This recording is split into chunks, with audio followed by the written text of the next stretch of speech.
It's all yours, that sip tea. Thank you. Thank you. I want to thank everybody for joining. This is going to be a lot of fun. We are going to we're going to unleash ourselves on the atheist evolutionist. We've got some arguments and objections that we want to cover in detail. I've got Ramat with me here, as well as Praise I Am That I Am. So we're going to have some fun debunking the debunkers. A lot of the arguments and objections that we are going to go over tonight have been addressed thoroughly in many of our other videos, discussions, debates. But you know what? These atheists obviously can't get it through their head, so we're going to do it yet again. Plus, we enjoy doing it too. So, Matt, you got any introductory words before I imagine we get right into the debunking? Yeah, we probably should. It's quite a lot. I mean, we have 17 minutes of material to go over, and that's just hitting the play button. So with us doing it, we probably got an hour at least in this. We're going to cover a lot tonight, though, guys.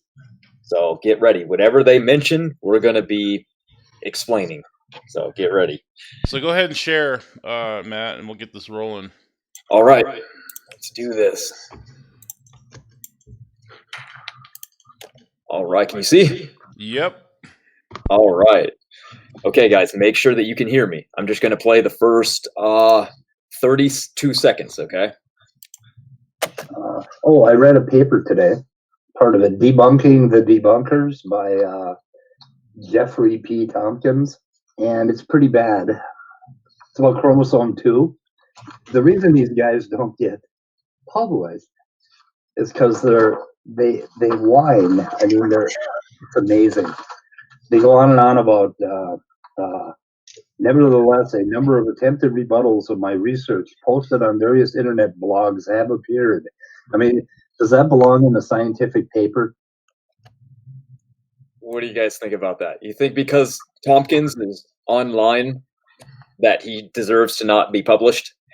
Well, what I find funny about that is there are no peer-reviewed, as far as I know, rebuttals or just technical papers to the work of Dr. Jeffrey Tompkins on the human chromosome 2 fusion. But just like with Dr. John Sanford and the thesis of genetic entropy, they do have some bloggers and some YouTubers that attack their work, right? For example, so nothing that they, I'm sure, feel needs to be taken too seriously, but specifically the arguments that were thrown at Dr. Tompkins in regard to the chromosome 2 fusion, they were brought to his attention over and over again, right? Why don't you address this? Why don't you address this? So the I guess the point of his paper titled Debunking the Debunkers was to debunk the arguments and objections to his work on the chromosome 2 fusion. So that was the objection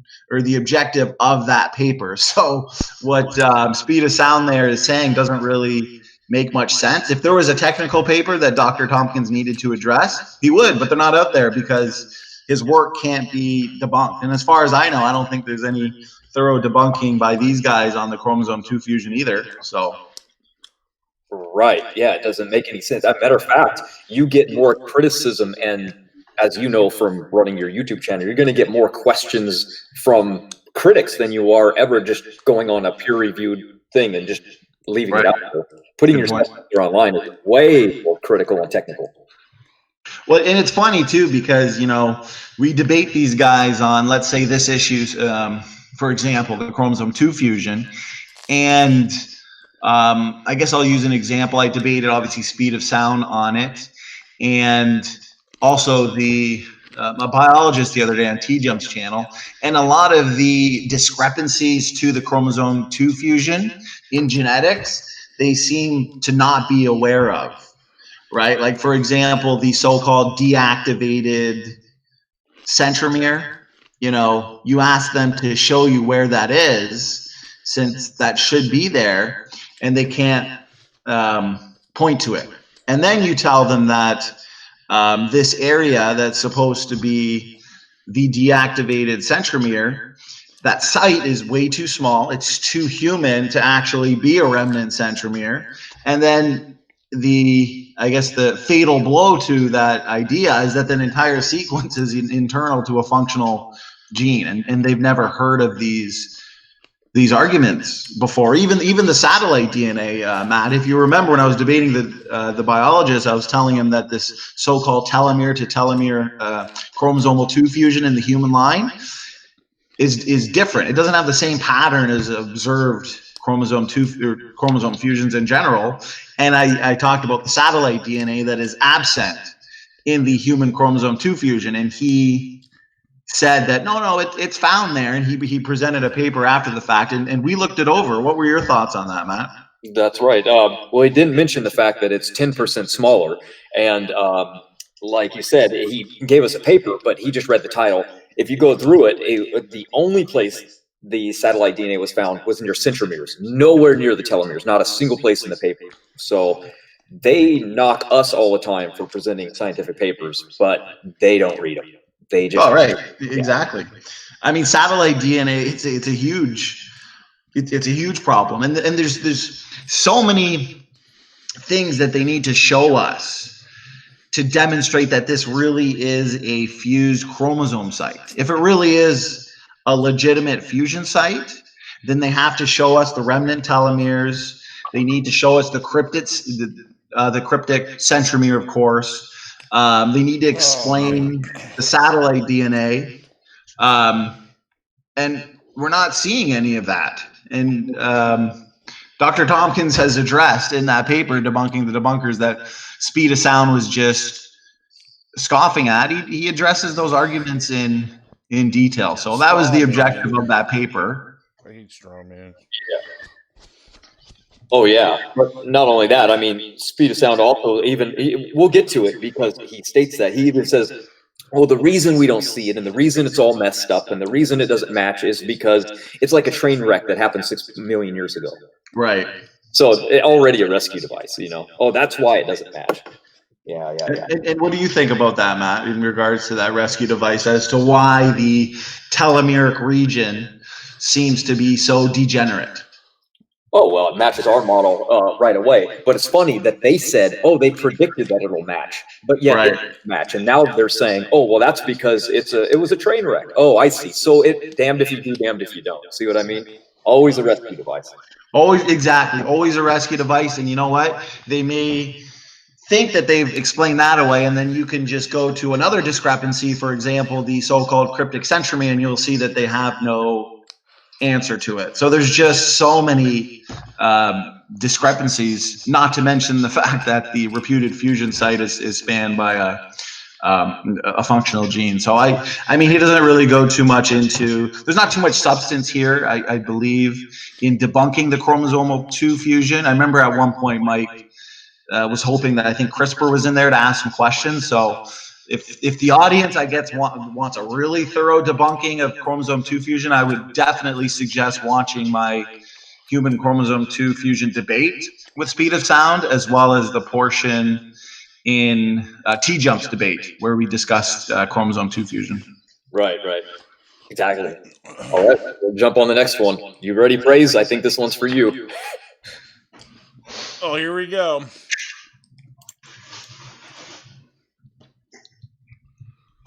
Yeah, kind of the way your relationship with Praise I Am That I Am is. Oh, yeah. That's a tenuous one at that right there, isn't it?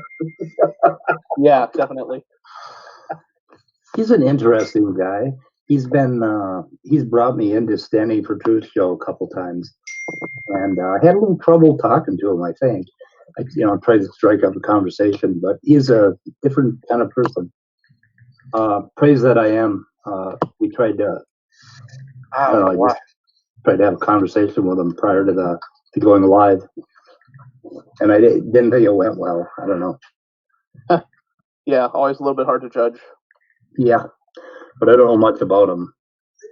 Oh, I just know that he went from lying about something to kill me to admitting that he and I was lied about something, that it was me, but they were actually, that it was he that was actually sent me to kill. And then I heard from Calvin Thomas from like 2 weeks ago that Praise told him that we had come to an agreement that he wasn't actually referring to me.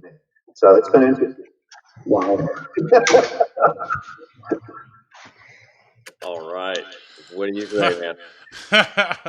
Well, first of all, I find it baffling how this speed of sound would even critique me or criticize me when I'm the frickin' host of the frickin' debate. I mean, the host that's controlling the whole show. I'm not here to talk. I'm actually here to try to produce a show. So maybe if he actually and why didn't the speed of sound actually say I want to try to strike a conversation with Praise? Let's talk about something. He just talks about his stupid cat that walks on his desk, and I go, "Wow, that's pretty cool." Yeah, yeah, cool. So what else can I talk about? So am I going to talk about biology that I'm not even near as learned as SFT or Raw Madden? So what the hell am I going to strike up? I know. Well, you're busy setting these things up. Does he not realize that you are who runs modern day debate behind the scenes? You're the one setting up the stream.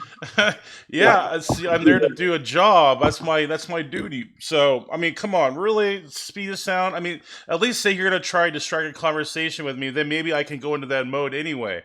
I'm not even there prepared. I'm not even there to even think about going into a conversation. I'm not. I mean, if I'm there to host a show, I'm not going to be there as a conversationalist. So I think that's pretty stupid. And then also, Jay's a little frickin' lying weasel. And I brought this up to Jay so many times. You know, Jay, is everything okay, Jay? Like, are we done with this? Oh yes, Praise, we were done with all this. It's like, and I even brought this up to Jay. You know, let's talk about this. Jay goes, oh no, Jay, oh no, Praise, let's forget about this.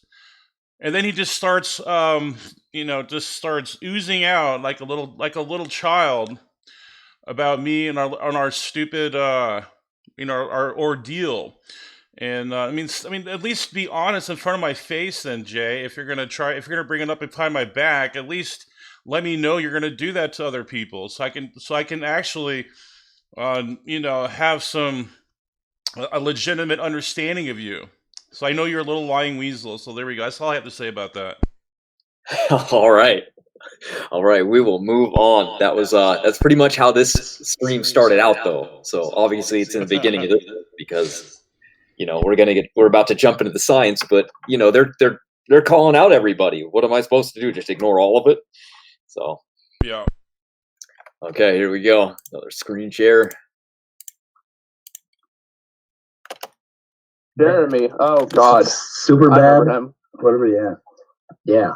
He is. I was supposed to go on SFT's channel with him, and I refused because I just think the man he gets very aggressive. Yeah, he's strange. He was around last year when Standing for Truth kind of became relevant, and even then he was kind of an asshole. Yeah, I was reading something. A guy named Jeremy. All right. So they are complaining that Jeremy is mean. Are you kidding? Well, Jeremy's definitely passionate. He's also extremely good at debunking the evolutionists. So Snake was right. Definitely, I'm sure felt the pain last week when they had their discussion, because I don't think Snake was able to address any of Jeremy's objections or challenges to his position. Actually, Immutable Destiny was supposed to be the one to have that discussion or debate with Jeremy that night, but he kind of backed out last minute, and luckily Snake jumped in. So yeah, he's as if the atheists aren't overly passionate or aggressive at times. But you know what? Everybody seems to love Jeremy every time he's on. He's entertaining, and he does a phenomenal job. I don't know. What do you think, Matt? I know, man. It's he tries to entertain people. Plus, yeah, exactly. It's kind of like you're gonna rile them up by calling them names or doing things.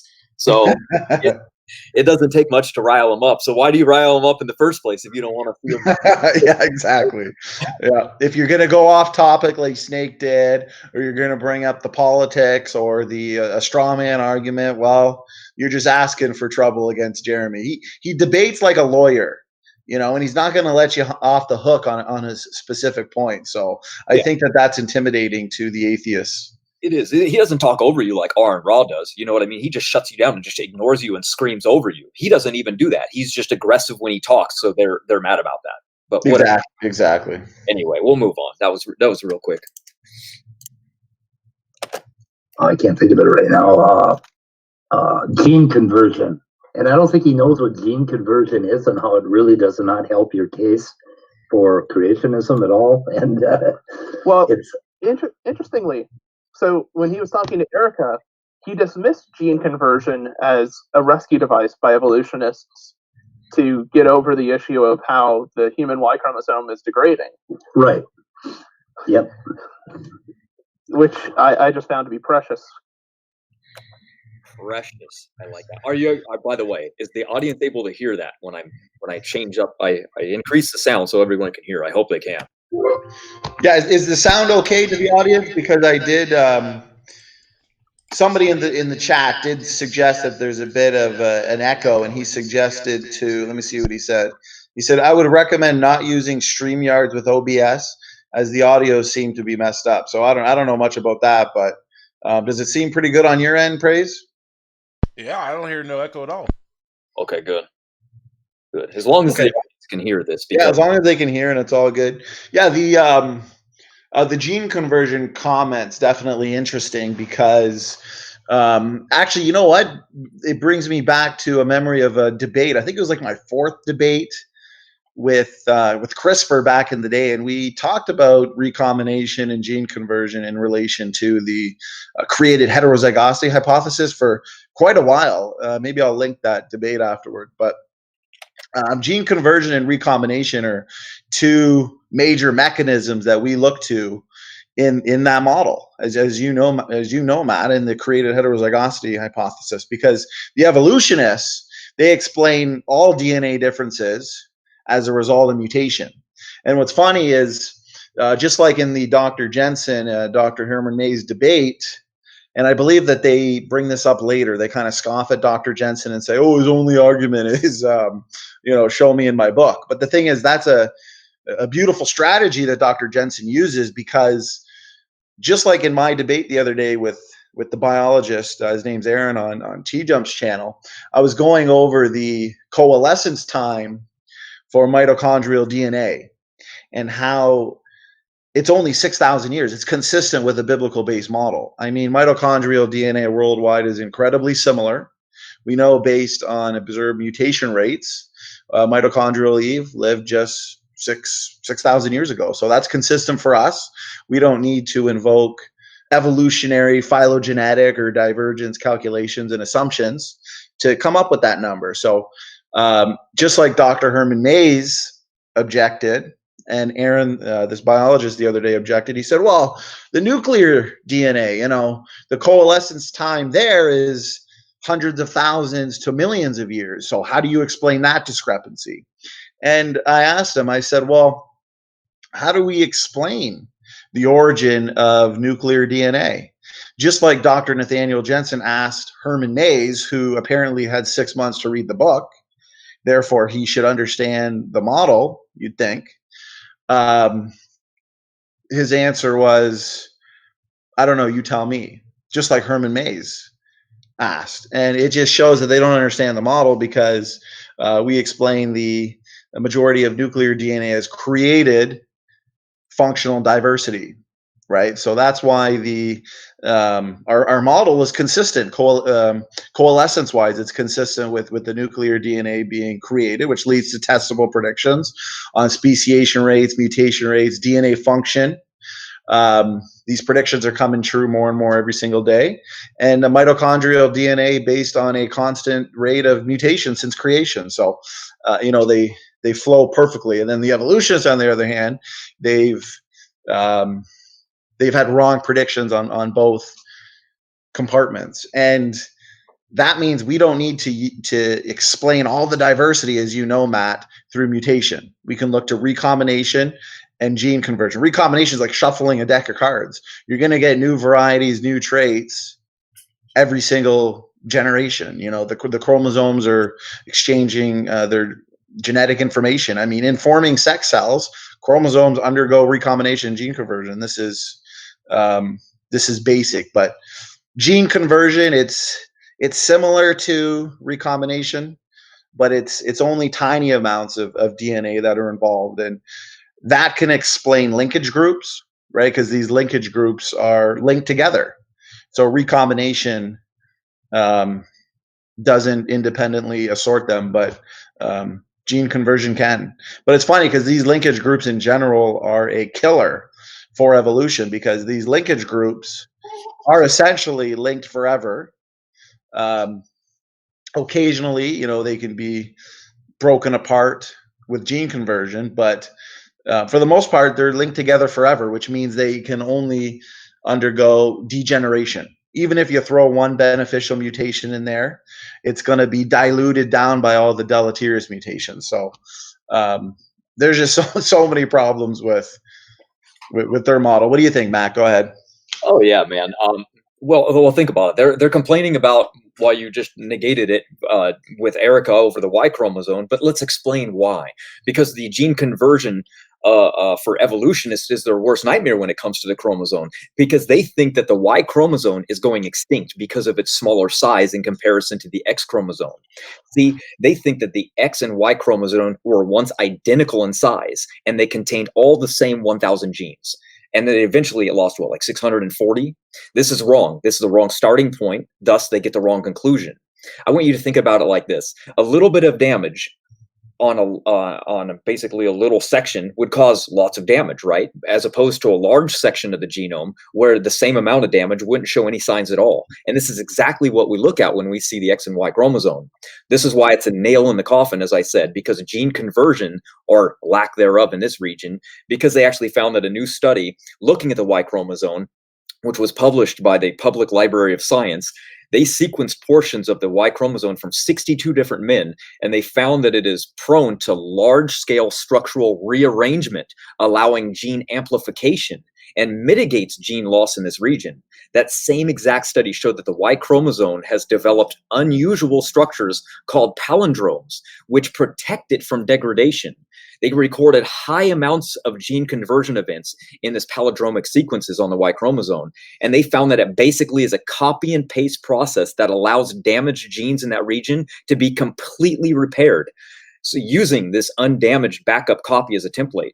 So this new discovery of the palindrome structures that have high rates of gene convergence to protect the Y chromosome from degradation completely proves that the Y chromosome does not degrade, nor was it ever the same size as the X chromosome. So once again, observation completely disproves the hypothetical story of evolution.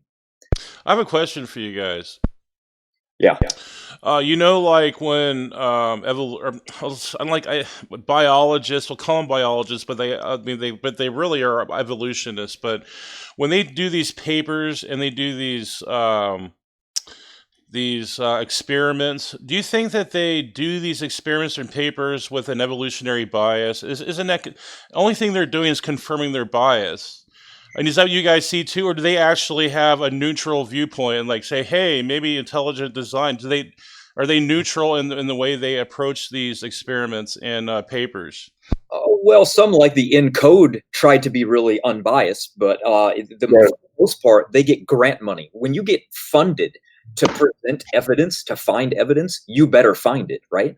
So, and they're allowed to question bits and parts of the details of the theory, but they can't question the theory itself. You know what I'm saying? So, right. So there is a huge bias in the technical papers. That's why when they're doing these calculations, or they're looking at mitochondrial DNA, or they're looking at Y chromosomal variation, for example, as Matt points out all the time, they have built-in assumptions into all their calculations.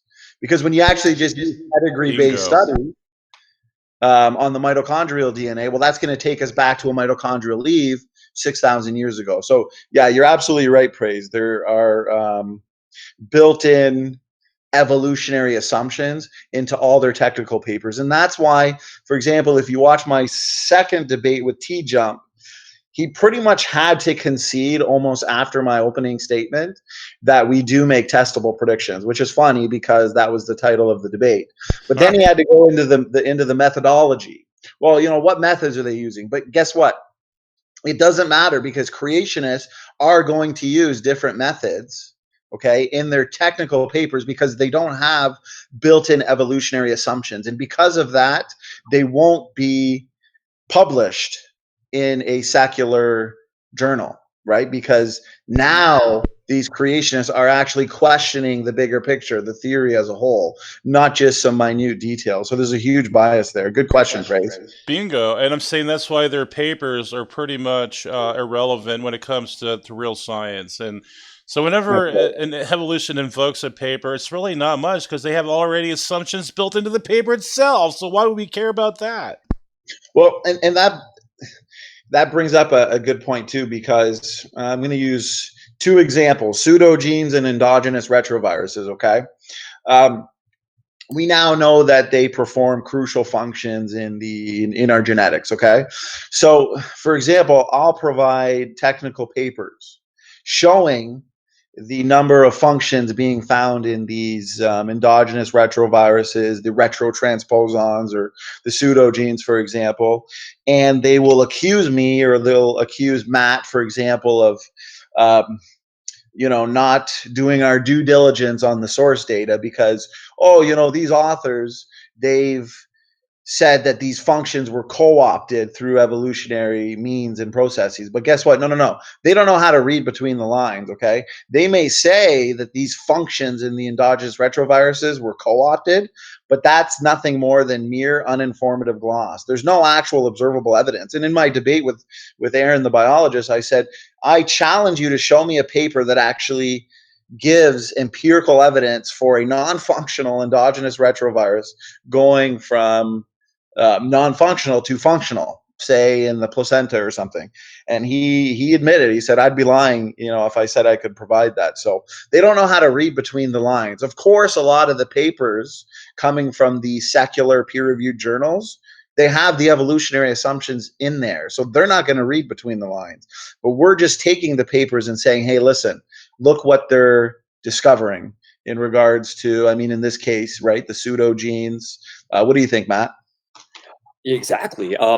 Think about it. Dr. Jensen is using observable rates in multiple things, and then he's adding in 6,000 years to see if the constant rates line up. So imagine if he went to get peer reviewed and published. They would be like, wait, what is this 6,000 years doing here? They wouldn't even allow it to pass. Exactly. So he's not going to waste his time with the created heterozygosity model. It doesn't make logical sense to think that he would waste his time presenting it so it can just get declined. So he doesn't waste his time because he knows that he can easily post it for anybody that's actually a free thinker and open-minded. They'll actually look at the evidence of both sides and make their own conclusion.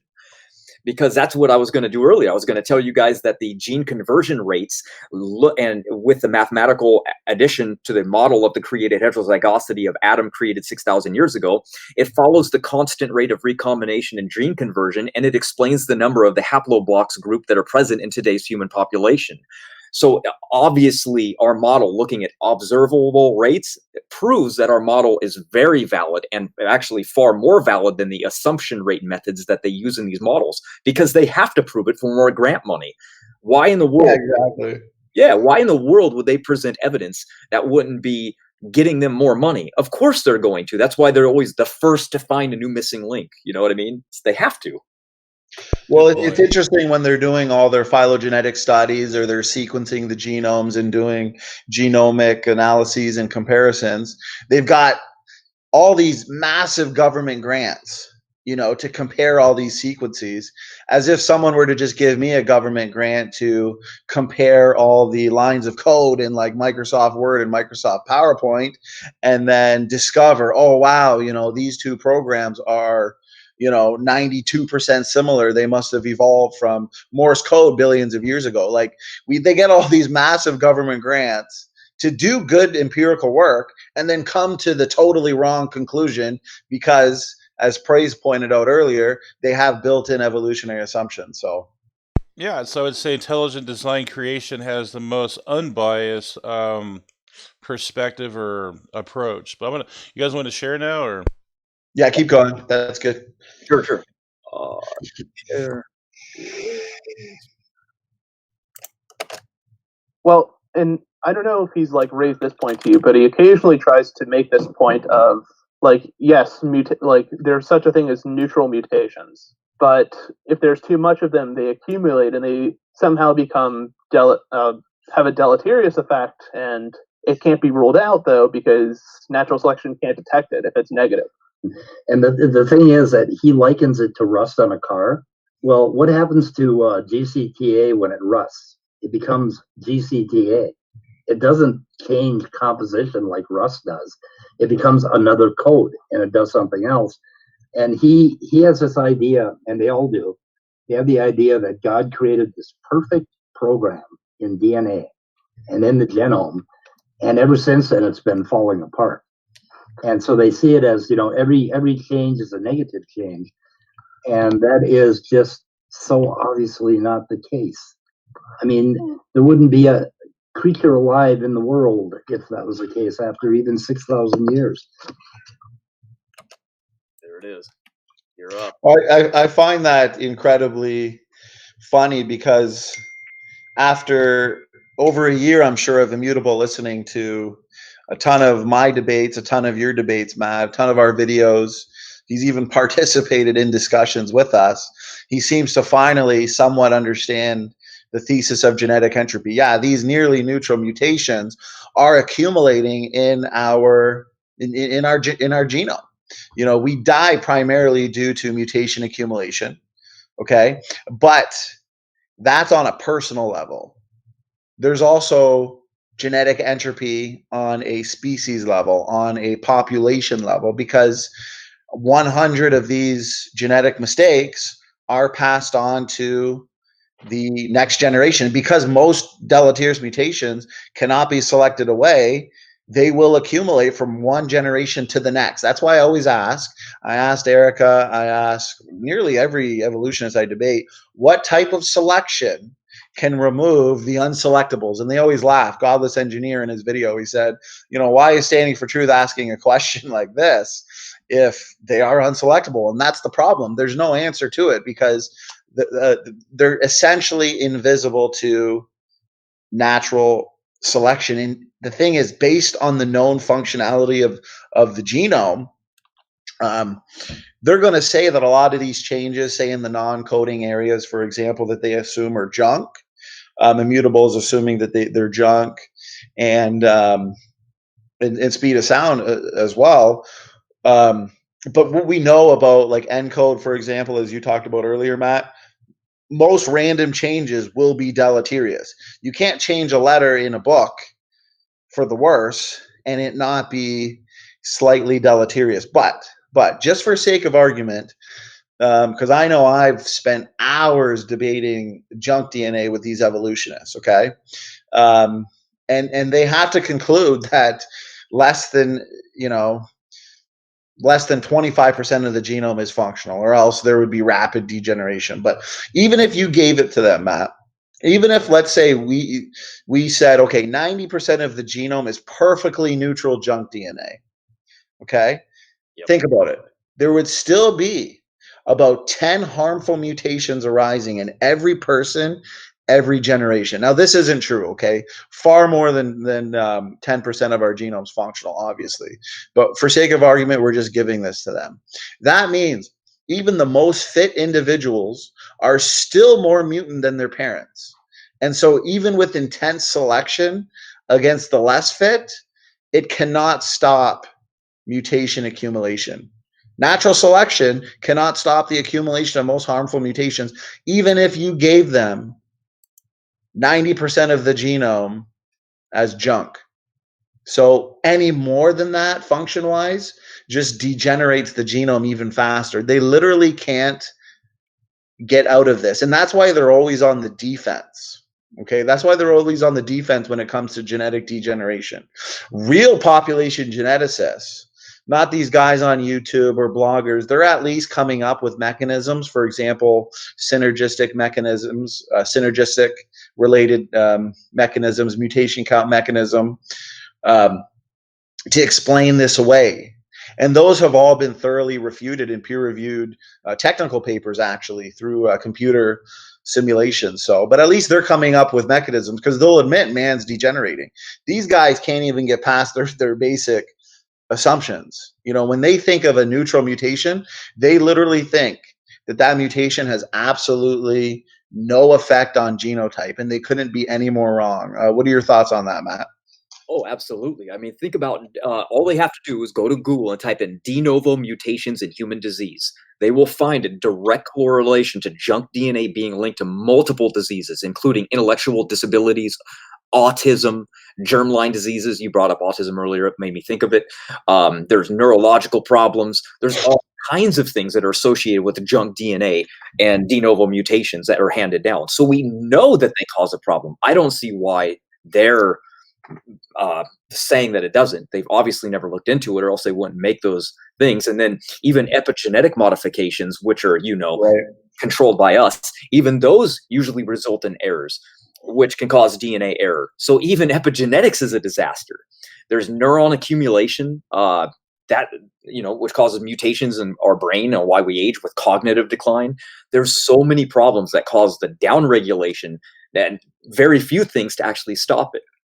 Well, it's funny because, like you said, with epigenetic changes, right? In environment, I mean, it's genetics plus environment equals phenotype. So it's genetic degeneration on all levels. And we were talking about ENCODE earlier, and the genome is clearly a lot more functional than just 10%. Now we know that even if it's 10%, man is still degenerating. Genetic entropy is still the rule. You can give them that, even though that's false. But in general, the ENCODE project shows that most of the human genome is functional. And not only that, though, and the evolutionists can't comprehend this. It's functional at many levels. We literally have layer upon layer upon layer, Matt, of programming within the genome. No computer program, okay, has ever been seen to arise by trial and error, or by chance. And they try and say that the genomes were built up through trial and error, through mutations and selection, for example. No. This programming we see in our DNA, programming always requires a programmer. But the thing is, we each contain information and information systems which greatly exceed our comprehension. So the thing is, any random change in a multi-dimensional, multi-layered genetic code, such as our genetic code, obviously, will be deleterious. I mean, you're going to affect the genetics on so many levels from one basic change. You would need ultimate sensitivity to conclude for certain that no mutation, or that a mutation has absolutely no effect on genotype. But what we know about the multi-layered genome is that any random change will be deleterious, just like any random change in a book will be deleterious. Take a book the size of an encyclopedia. Do one random change in there. It's not going to have a huge effect, obviously. It's not even going to be noticeable. But over time, random change after random change, spelling mistake after spelling mistake, eventually the message of that book will be scrambled. This is just basic. But the thing is, the evolutionists can't comprehend this fact, and they don't have a mechanism that can select away such mutations. So I don't know. What else do you think they can stand on there, Matt? I personally think they just really hate that you use analogies that have to do with cars. That's Yeah.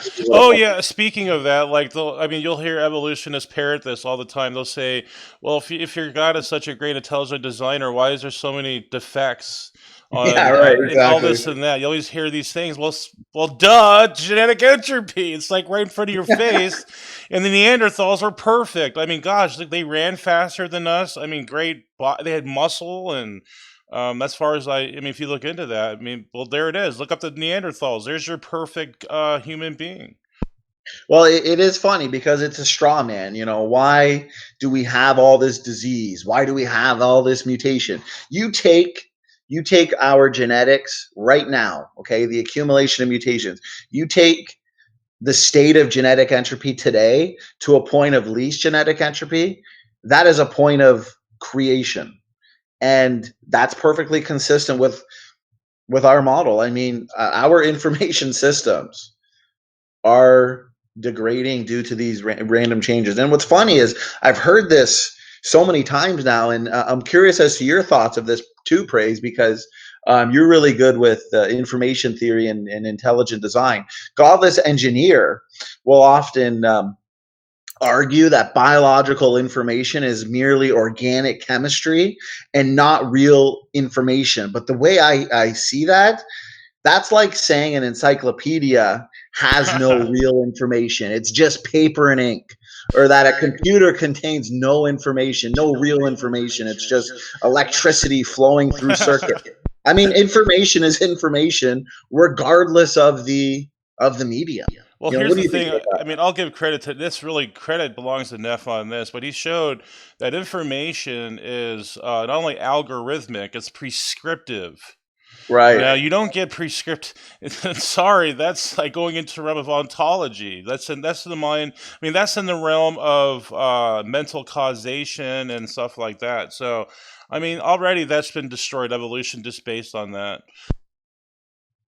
Well, and that's right. And they'll often say, well, what's your definition of information? You know what? My definition of information is simple: functional specificity communicated through language or code. And that's exactly what is seen in our information system of our genetics. So you want to mess with that information system, it's going to be deleterious. And you know what? Natural selection, Matt, myself, you, Praise, we don't disagree with this.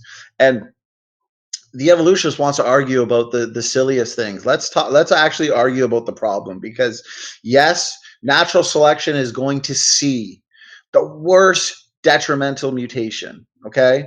And it's going to get rid of that less fit individual. And natural selection may see the best beneficial mutations, even though the best beneficial mutations are still reductive, still not taking things forward. Natural selection may still see it and then amplify it, okay? But it's right in the middle where all these near neutral mutations that are so subtle to selection that selection does nothing about, those are the ones, those simple little spelling mistakes that accumulate over time, that the evolutionist has no way, no mechanism to remove such mutations. So it's funny how Immutable did point out the neutral problem. He just assumes that they're actually neutral, as in no effect on genotype, and that's just completely false. But it's so funny because it's such a fatal blow, because you can even just, for sake of argument, like I said, agree and say, you know what, okay, Immutable, let's say 10% of the genome is functional. That's it. Guess what? 10 mutations are still being passed on from generation to generation. That is enough in and of itself to degrade us over time. Well said. So, Matt, do you want to continue or? Yeah. All right. Let's do it. The neutral theory of evolution that Kimura was promoting is basically there's that whole 88% of the genome that is not vitally important, and there are a whole bunch of that he just started his stream. I got to mute it. There's 88% of the genome is not vitally important, and that's where most of the you'll find the mutations out there in the introns. There you go. We just addressed that. That's where all the mutations accumulate. Yeah. This goes on for about 2 minutes. This is a big section right here.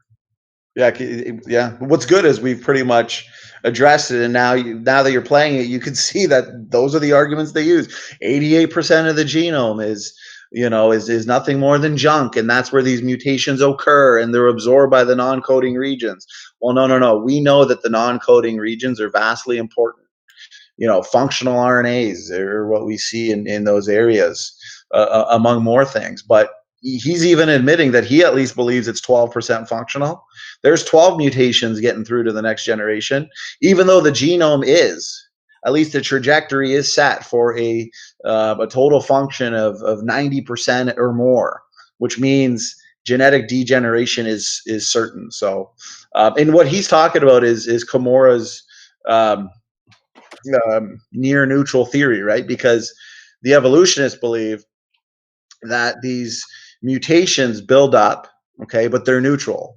So what they are now is they are almost like a backup for evolution to proceed in the future. What, right? Those neutral mutations are just waiting to be turned on or selected for something important. So that's why they have to conclude they're absolutely neutral. But the problem is they're not. You know, they are deleterious, even though they may be subtle. They are building up for the worse, not for the better, like Speed of Sound here is insinuating. Exactly. And they are near neutral, and that means they fall on both sides of that line. They could be beneficial, but both sides of the line. I think he means in the middle. Anyway, in any event, they don't show up in the phenotype. They don't make any difference to the organism at all, because these things are not vitally important. Well, then when the organism is, say, pinched off by a river and ends up in a drier environment, if a number of those little mutations are out there that actually counteract that, and suddenly you have a new viable species. And that was Kimura's point, is that was more important than the Darwinian natural, the old school evolution theories, basically. And that's all Kimura was saying. And he did not say that all mutations are negative, and that, you know, the way they misrepresent them is horrible. I've got his books. And I know that Standing knows this, and he deliberately doesn't include it. He's been corrected. Well, but Kimura's model doesn't, it also forbids, like he deliberately didn't factor in beneficial mutations into his model. Yeah. If I'm recalling correctly.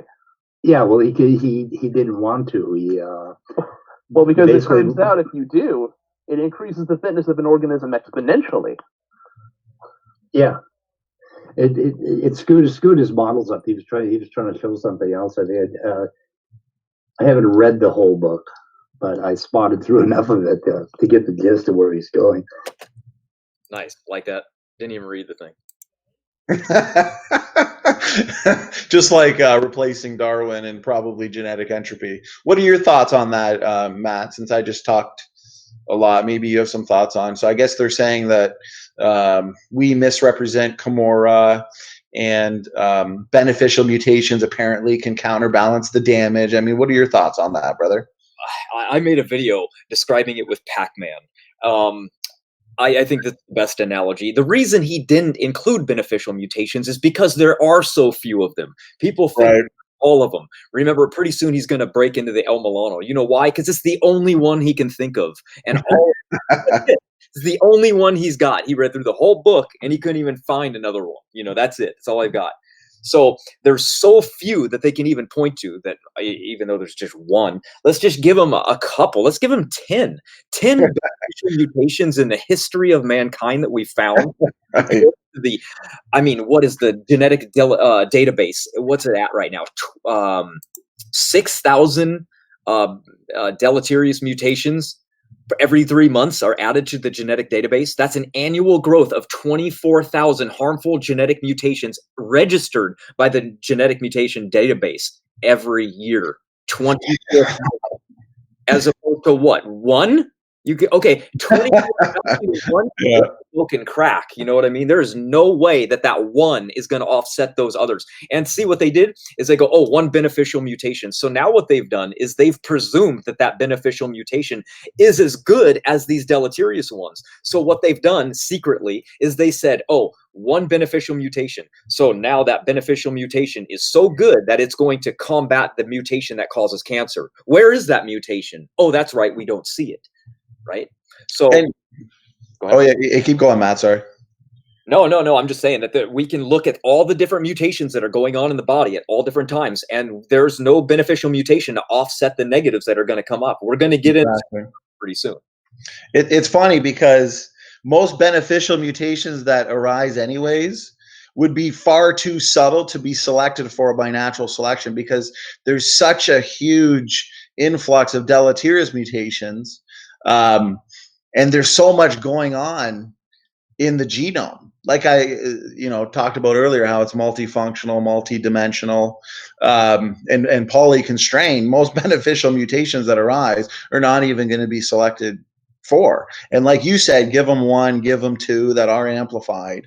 Okay, due to that influx of deleterious mutations, that rare occurrence of a beneficial mutation in no way can compensate or counterbalance for the information loss. Just look at the most extensive analysis, Matt, of mutation accumulation in the long-term evolution experiment by Lenski, for example. That work shows that the rate of beneficial mutations is less than 1 per million. That experiment also showed clearly that most of the documented beneficials, they were a loss of function mutation. They were reductive in nature. And that reflects genetic degeneration. So when it comes to misrepresenting Kimura, apparently, John Sanford in Genetic Entropy, he does show a larger zone of no selection than Kimura, because Kimura's analysis of the problem was oversimplified.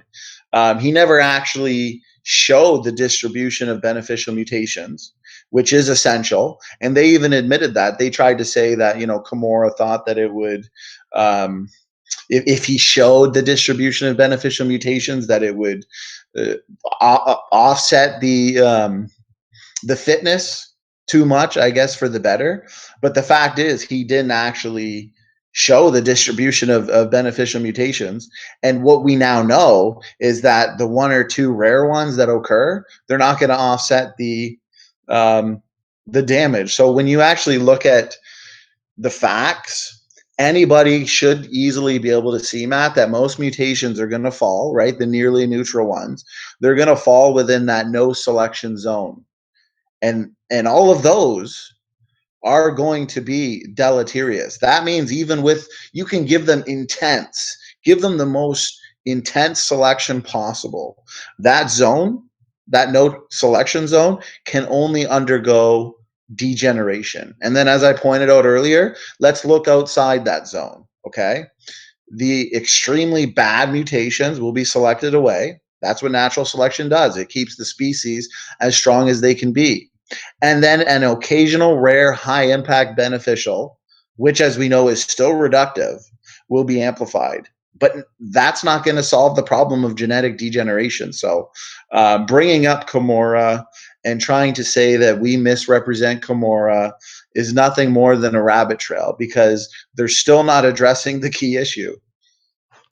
Oh, I know. And it's crazy, because just think about all these mutations building up and all these so-called beneficial mutations, and then think that they need to cause human beings to evolve up and all life to evolve up, right? Think about the mutations that we've discovered. And now how is that going to change a human into something else in time? It's exactly insane. How is that going to take your bacteria-like organism into a whale over time through incremental changes, through mutations that are deleterious?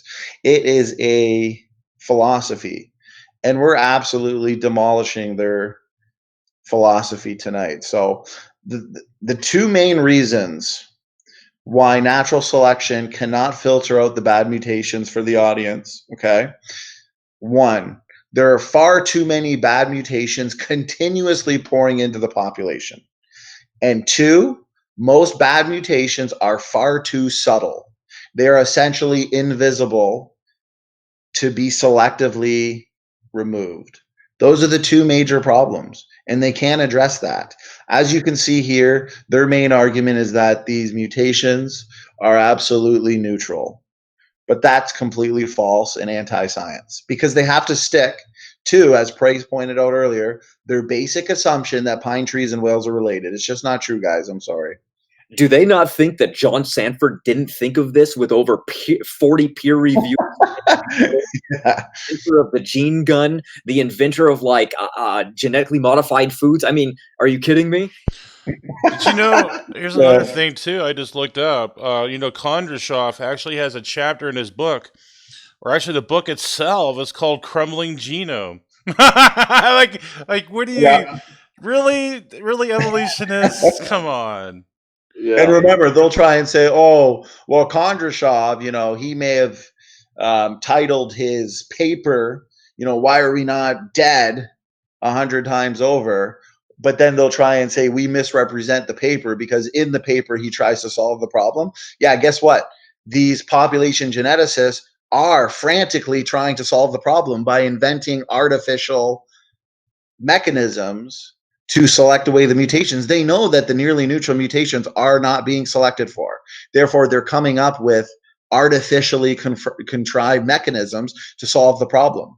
But the mechanisms are not effective. They're not successful. And like I said, mechanisms such as synergistic epistasis or mutation count mechanism, they've been thoroughly refuted in peer-reviewed journals using extremely extensive numerical simulations. So they've really got nothing left. There's no way to solve this degeneration problem. We die mainly due to mutation accumulation, and our species are also dying due to mutation accumulation because some of those mutations that accumulate in the reproductive cells are passed on from generation to generation. They're going to accumulate. It's a fact. Nice. Okay, we'll move on. And that's where genetic entropy kind of falls. And then the other place that genetic entropy falls is that if the protein, like if you throw a proline in the middle of an alpha helix, it basically crinkles it and it can destroy the entire function of the protein, but then the animal is going to die. The gamete is going to die. You're not even going to know that she's pregnant. It isn't going to get off the ground. And that's where all the really vital mutations, negative mutations. Pause it real quick. Yeah. So exactly, they want to talk about the most detrimental of mutations that are going to affect, a protein or the cell to the point where natural selection sees it and removes that less fit individual. Of course, we've already said over and over again, and it's becoming redundant. Selection will remove the most detrimental of mutations. Okay. And amplify the best beneficials. No, it's that zone of no selection that we're concerned about. So everything he's talking about here is moot and pointless to the thesis of genetic entropy. Nice. That's pretty much it, I think, on genetic entropy. Maybe. We'll find out right now. I mean, okay, they say God, I don't know, they make no sense. Genetic entropy, blah, blah, blah. That God designed a perfect system, but man's sinning somehow fucked up like, when you really think about it, none of it makes fucking sense. Because if God created a perfect system, why did it take Adam and Eve disobeying him to fuck everything up? But it took those 5 days to fuck. Very intelligent argument. 5 days and then they ate the apple, or anything? Yeah, this is where hermeneutics is with atheists. Oh my gosh. Well, they misrepresent the science, and they also misrepresent the theology. What a surprise. Yeah, I mean, where does it say that Adam was in the garden for 5 days? Could someone please cite that for me somewhere in the scripture? And it's so funny because we see in observable science, okay, that we are accumulating these mutations. As Matt and I have said over and over again, 100 new mutations per person, per generation. Take that back logically to a point of least genetic mutation accumulation. As we've stated earlier in the stream, that is a point of creation, and we can use the mitochondrial DNA, we can use the Y chromosome DNA, and then we can do pedigree-based studies. We can look at the mutation rates, and they all point us right back to a biblical-based model, as we read about in Genesis with Adam and Eve and the perfect creation. So, yeah, I mean, as I said earlier, it's bad science and bad theology coming from the atheist. Right. Please tell me where it says they ate an apple too. I think that's another straw man argument. If he's trying to say like it's so stupid, to be honest, there's nowhere in the scripture it says anything about an apple. There's nowhere in the manuscript. So No, I would agree. I would agree that it doesn't say an apple. Matt, did like apples that we see today even exist back then? I don't know. You're the expert at that. Well, our cells do have a malic acid receptor, and that's only found really in apples in concentrations as from the first part. But they're part of the rose family, so they could have existed actually. Well, would it be, well, like, you know how we see that the heirloom plants are far more superior, genetically superior than the derivatives today? Like, would it have been? It would have been a more superior type of fruit, or right? Okay, yeah, that's. In fact, when we find figs in the fossil record, they're like 3 times the size of figs that we have today. yeah, Huge, right. Incredible things.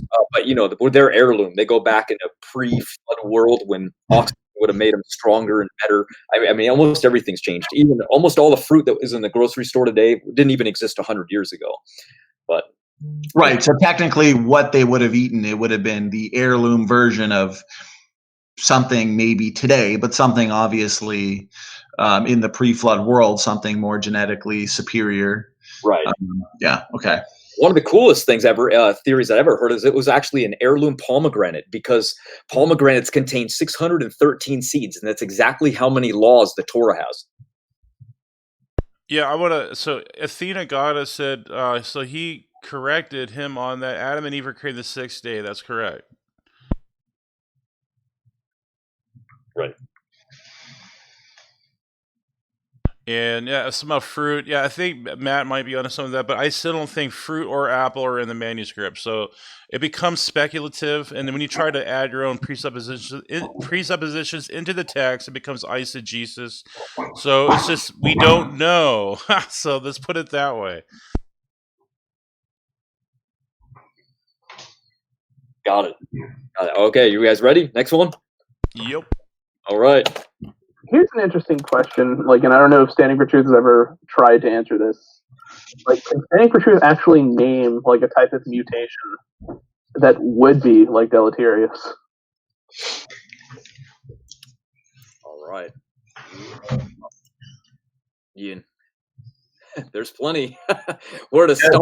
It's tough. It's tough to know where to even start. I mean, as we were talking about earlier, and you pointed to, I mean, the in the database, I mean, how many mutation-related diseases are entered every single year, Matt, to the genetic database? Oh yeah. I would have to say personally, one of the worst ones. I mean, we can get to in a minute, because I think he asked for a specific one. I mean, I can answer now, but we did a video on this, didn't we? Like, name a created gene. Like, after Right. I think I even answered, like, okay, here's an example of a direct genetic mutation variant. I mean, like you said, there's almost too many to choose, but if they want a specific one, that's right here. Here you go. Have you ever tried to give like an example that would actually be deleterious? He comes up with these general things like cancer, Alzheimer's disease, and a bunch of old age. Never, ever have I said Alzheimer's disease. Never have I said it, and never it is in my book. You know why? Because it's epigenetically regulated, meaning Right. it's completely controlled by what you eat and how you live. Anyway. Exactly. Diseases. And so if you asked him that, that's what he would do, and he'd talk about immune deficiency, autism, and he'd run this spiel. But I know what you're asking. I think to get him down to explaining what one SNP would actually, what it would do in order to cause a problem. And no, he wouldn't have a clue, and he'd buff you off with this cancer thing. Or what? Did you know that cancer peaked in 1990? It's down 25%. Really? Yeah, the rate of diagnosed cancers is going down. Okay, had to stop. Well, it's funny because I mean, the fact that he's saying cancer rates are going down. I mean, cancer rates have been on the rise. I mean, cancer is. I mean, like me and you were saying, just in regards to just disease, Matt, the other day. I mean, everybody knows somebody with some type of diseases, and you could see cancers occurring in the somatic cell lines. You can see them occurring in the germ lines, and then those can be an inherited cancer. But like you pointed to earlier with Alzheimer's, how it's environmental, and that's what I always say. I always say it's entropic degeneration on all levels: environment, epigenetic, right? Mutation related, for example. Autism clearly does have some type of genetic component to it. But I mean, germline mutations, they can be caused by environment as well, right? Exposure to harmful substances, radiation, for example, foods. And in turn, that will damage the DNA of germ cells. So it's all about the damaging of our DNA, our information systems, and it can all come about through whether just in environment or mutation related. So it really is. I would say that the environment in general just speeds up the genetic degeneration problem. Oh, it does, because it's based on do you drink? Do you live at high altitudes where there's more ultraviolet radiation? Are you near cell towers where EMFs are higher? Do you drink and smoke and do drugs? I mean, so many factors play into it. But Right. we couldn't name a single nucleotide pleomorphism that's directly related to genetic entropy. Absolutely, we can. I'm into health, so I know that the MTHFR is directly involved in folate metabolism and directly involved with susceptibility to cancers. And we know that almost everybody living on Earth today has this mutation. And I'll prove it right now. We know that, for example, when you look at the MTHFR, the gene, it helps regulate and methylate. It regulates homocysteine levels, which is another detoxification method. It turns genes on and off. It does all kinds of things. And we've also found that, just looking at it, that it's just a single mutation present in a human being. The gene is found to show up anywhere between 20 to 70% loss of function per mutation. And guess what? Currently, there are 34 different deleterious gene mutations affecting that single MTHFR gene. So they really look at two of them in particular because they're so bad. If you have one of them, you methylate 50 to 65% less than the rest of the population. And that's if you have one gene from one parent. And the odds of getting these genes are obviously from each side of the parent. So if you have both genes from both parents, that means you have a 70% loss of function from just one mutation out of those 34. So this is absolute proof of genetic entropy on a cellular level, looking at specifically the MTHFR gene. Wow, that's awesome. Yeah, and I mean, you can even just go to like genome.gov, for example, and just get an extensive list of genetic related disorders. I mean, isn't like, for example, let's say autism, let's say that has a genetic component, or Down syndrome, or Huntington's disease, or muscular dystrophy, or even cystic fibrosis. I mean, these all have genetic components to them. And did these exist, say, pre-flood? Did these exist immediately post-flood? No, this is, like I said, everything we see today is a result of the fall and a result of genetic entropy. I mean, just like our genetics are going down, so is this planet, right? I mean, the environment today versus the environment in the pre-flood world, as you always talk about, Matt. I mean, how different is it? And the differences are not for the better. The differences result in a speeding up of the decay in our genetics. Oh yeah, we even made a video a while ago showing and lining up a Neanderthal with their DNA and their genetics, their whole genome laid out, showing their mutational load and showing and modern day humans right next to it. You can look and observationally see how many more mutations we have compared to back then. It's obvious. So yeah, I guess we'll move on. Hold on one second. I'll share screen. And interestingly enough, 1990 was about the time that the anti-pollution measures with cars kicked in, and a bunch of other things. Right. Nice. My bad. That was about the cancer. We'll move on. And Alzheimer's disease. I mean, none of that stuff has any effect on fitness. Fitness is defined as basically you could put your DNA into the future. And Alzheimer's, you don't get Alzheimer's at 25 years old. So obviously they're talking again about how genetic entropy it would affect fitness. Well, it does. It absolutely does. That's why what Sanford said, he predicted the extinction of the human race after 350 generations, or around 308 right now, according to him. So we're getting close. And that's exactly what Linsky's experiment showed. They increased fitness, but they decreased in everything else because they decreased all kinds of other components. So they decreased things so that they could get an increase in fitness, so that they could get the results that they desired. See how shady it is? Yeah, I mean, like, for instance, if you ask me, like, what's an example of a deleterious mutation that would occur? Yeah, frameshift mutation. That'll almost certainly fuck things up. Yeah. So even they agree some deleterious mutations do exist. Jensen thinks is like state of the art crap. Oh God, Jensen is something else entirely. Jensen, Tompkins, Sanford, what the hell is his name? Yeah, these guys are something else. What do you think about that? They do not like those guys. They don't have a reason to. But.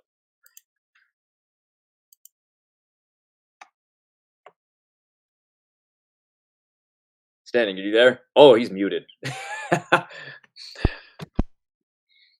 Do I need to unmute him? Yeah, I didn't know he was muted. I was all asking him a question. But it's all right. I was just seeing what he thought about that. They really do not like John Sanford, Jensen, Tompkins. They don't like any creationists, basically. None of them. They don't really know much about them. They just don't like them. So I find that pretty ironic. Well, it's funny because let's say Dr. Nathaniel Jensen, for example, who he encourages evolutionists, somebody with a differing view to, let's say, his book, Replacing Darwin, for example, to publish in the Answers in Genesis peer-reviewed journal, and he will critique it. Like he encourages healthy criticism. And really, the only one that's taken up that offer has been Stephen Frello, Dr. Stephen Frello, who I debated. But you can read that peer-reviewed, I guess, written debate in the Answers in Genesis journal. But he sent off his book to Richard Dawkins. He sent off his book to P.Z. Myers. Like you said, I mean, they don't like them, but they don't really have any actual real objections to their work, especially if they can't even reiterate the model, right? Like they scoff at him by saying, oh, his only argument is, tell me what my book says. But if they don't know the main thesis of created heterozygosity and what that means, then it's kind of a red flag is what it is. Exactly. All right, we'll move on here. Now we're getting into the deep science part. Move on.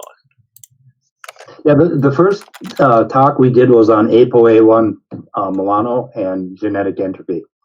And I nailed him on that ApoA1 because that is an actual beneficial mutation. And it was one base changed to a cysteine and allowed these two apolipoproteins to stick together in a different way that made it more efficient for collecting cholesterol.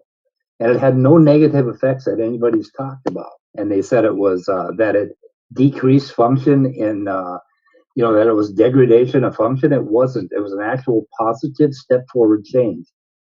And I laid all that out for him.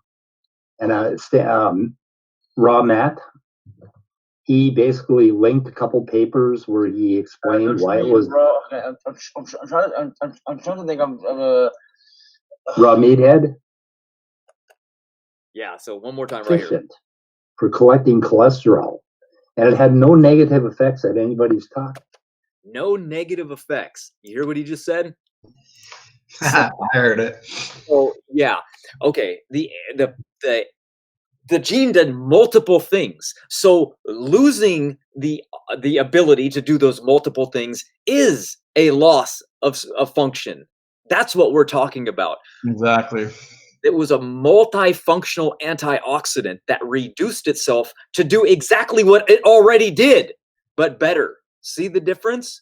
It's not some special mutation that caused, oh, I can't believe this. I'm now able to eat all the meat that I want because I don't have to worry about cholesterol. That's not what happened. The gene already broke down cholesterol, but it reduced everything else that it did and enhanced the function of the gene that it already did. Hardly new information and hardly what's required for evolution to move forward.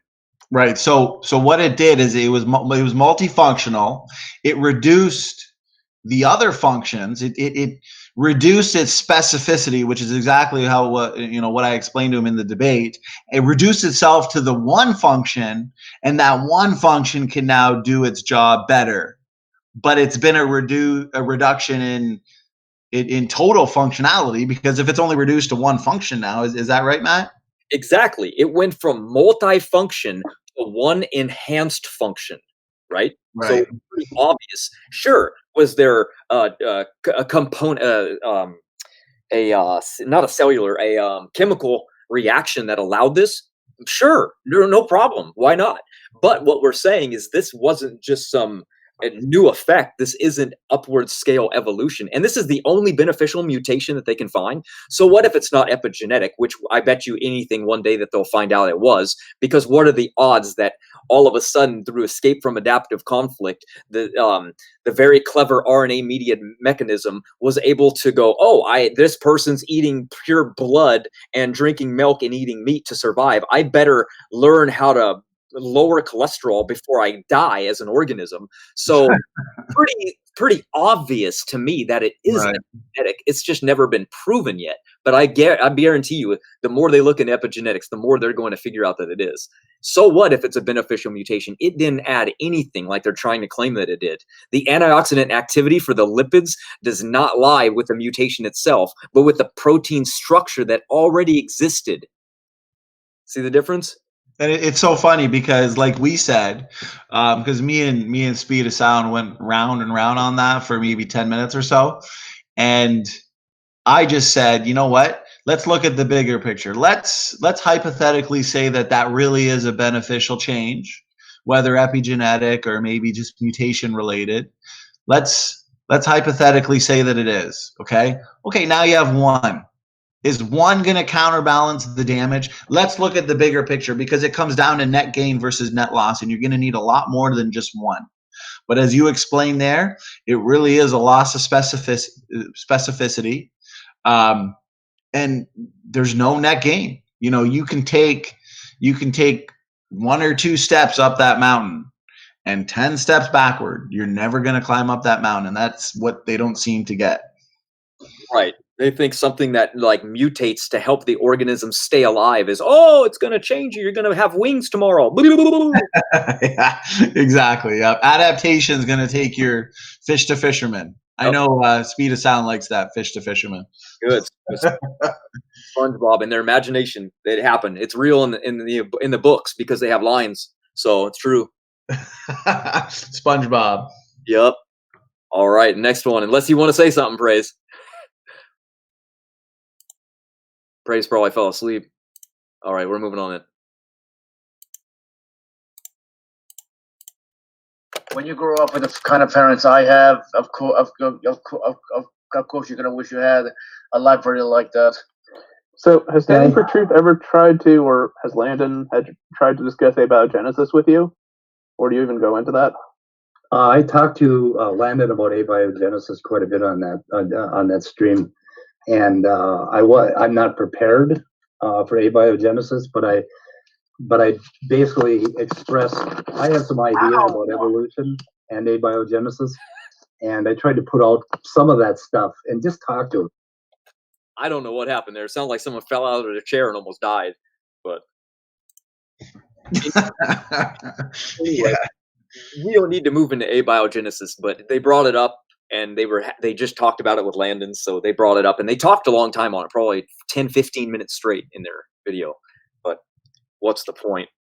Well, it's so funny that they would. I mean, abiogenesis has never been proven. It never will be proven, and they know that.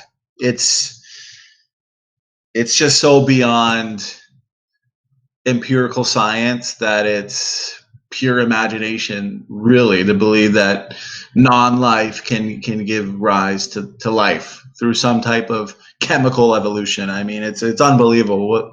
What are your thoughts on that, Matt? Oh man, yeah. Well, the law of biogenesis states that life can't come from non-life, so you would have to break that law to account for it in the first place. And then we know that all the amino acids have to be present in the first place. You can't just like make one single random amino acid and then all of a sudden it's going to make more of them. So you need all the components and compounds of life to really exist. But they've already disproven it. It's in the dictionary as the obsolete concept, and it's also, I think, mathematical models have disproven it. And for the simple fact that they've looked at early Earth now, and they've looked at the earliest meteorites that impacted Earth and actually found that the atmosphere was full of oxygen. Well, guess what? For abiogenesis to occur, like the experiments have only shown that there has to be no oxygen whatsoever. So pretty much everything disproves it. So it's really a non-issue to me. Oh yeah, I'm totally with. It's just such a non-issue. It's so. Yeah, it's so easily refuted, such an idea as abiogenesis. So I agree with you. It's pretty well a non-issue. What do you think, Praise? Do you like that? Do you like that topic? Praise, did you fall asleep? Okay, we'll move on.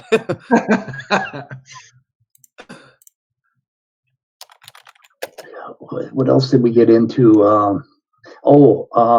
When the endogenous retroviruses, apparently they found like function in one of them, or maybe two of them. Really? Huh. And yeah, there's some. Basically, if you've got DNA, it is going to be chemically active because it's a goddamn molecule. It's going to do something, and it doesn't take a lot for polymerase to lock onto a strand of DNA under certain circumstances and whip out a few messenger RNAs. And every time they find one of those, Standing for Truth acts like, oh, the trajectory is that we're finding new things about DNA. I mean, it's ridiculous. It just goes on and on and on. My bad, guys. I was on the phone, so I'm so sorry. Oh, it's all right, man. That's okay, brother. It's all right. Did you notice that Immutable Destiny was shocked that they found function in ERVs, Stanley? Oh, especially after listening to our debates. It's like it's in one ear and out the other. And I love how he misrepresents the trajectory. I mean, the trajectory alone based on ENCODE, discovering that over 80% of the genome is actively transcribed into RNA suggesting function. Yes, we have predictions now that are future and novel that when we do more experiments, say gene knockout tests, for example, we're going to find more and more function, just like we've always predicted for the pseudogenes, the endogenous retroviruses. I love how he says one or two. No. Far from being incredibly inactive or non-functional, obviously, as Speed of Sound is pointing out, if he believes only one or two of them are, the extensive amount of endogenous retroviruses or the retrotransposons, as you know, Matt, that do populate the genome, of course, they have an incredible capacity to influence genes and even influence chromatin. So, I mean, if these endogenous retroviruses, and I talked about this extensively with Aaron, the biologist, and we went over some of the various functions and how the endogenous retroviruses act to distribute regulatory information. They work through patterns of expression and function. I mean, we can go on and on and on.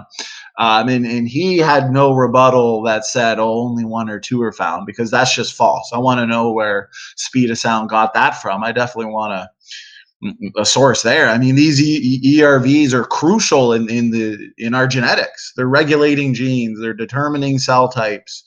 But yeah, so Aaron, biologist, he had the classic rescue device of an informed evolutionist, and he said, well, yeah, this would be expected, of course. They were co-opted. But as we discussed earlier, that is nothing more than ad hoc post hoc with no real empirical evidence. So yeah, I don't know where speed of sound got that from. What are your thoughts on that, Matt?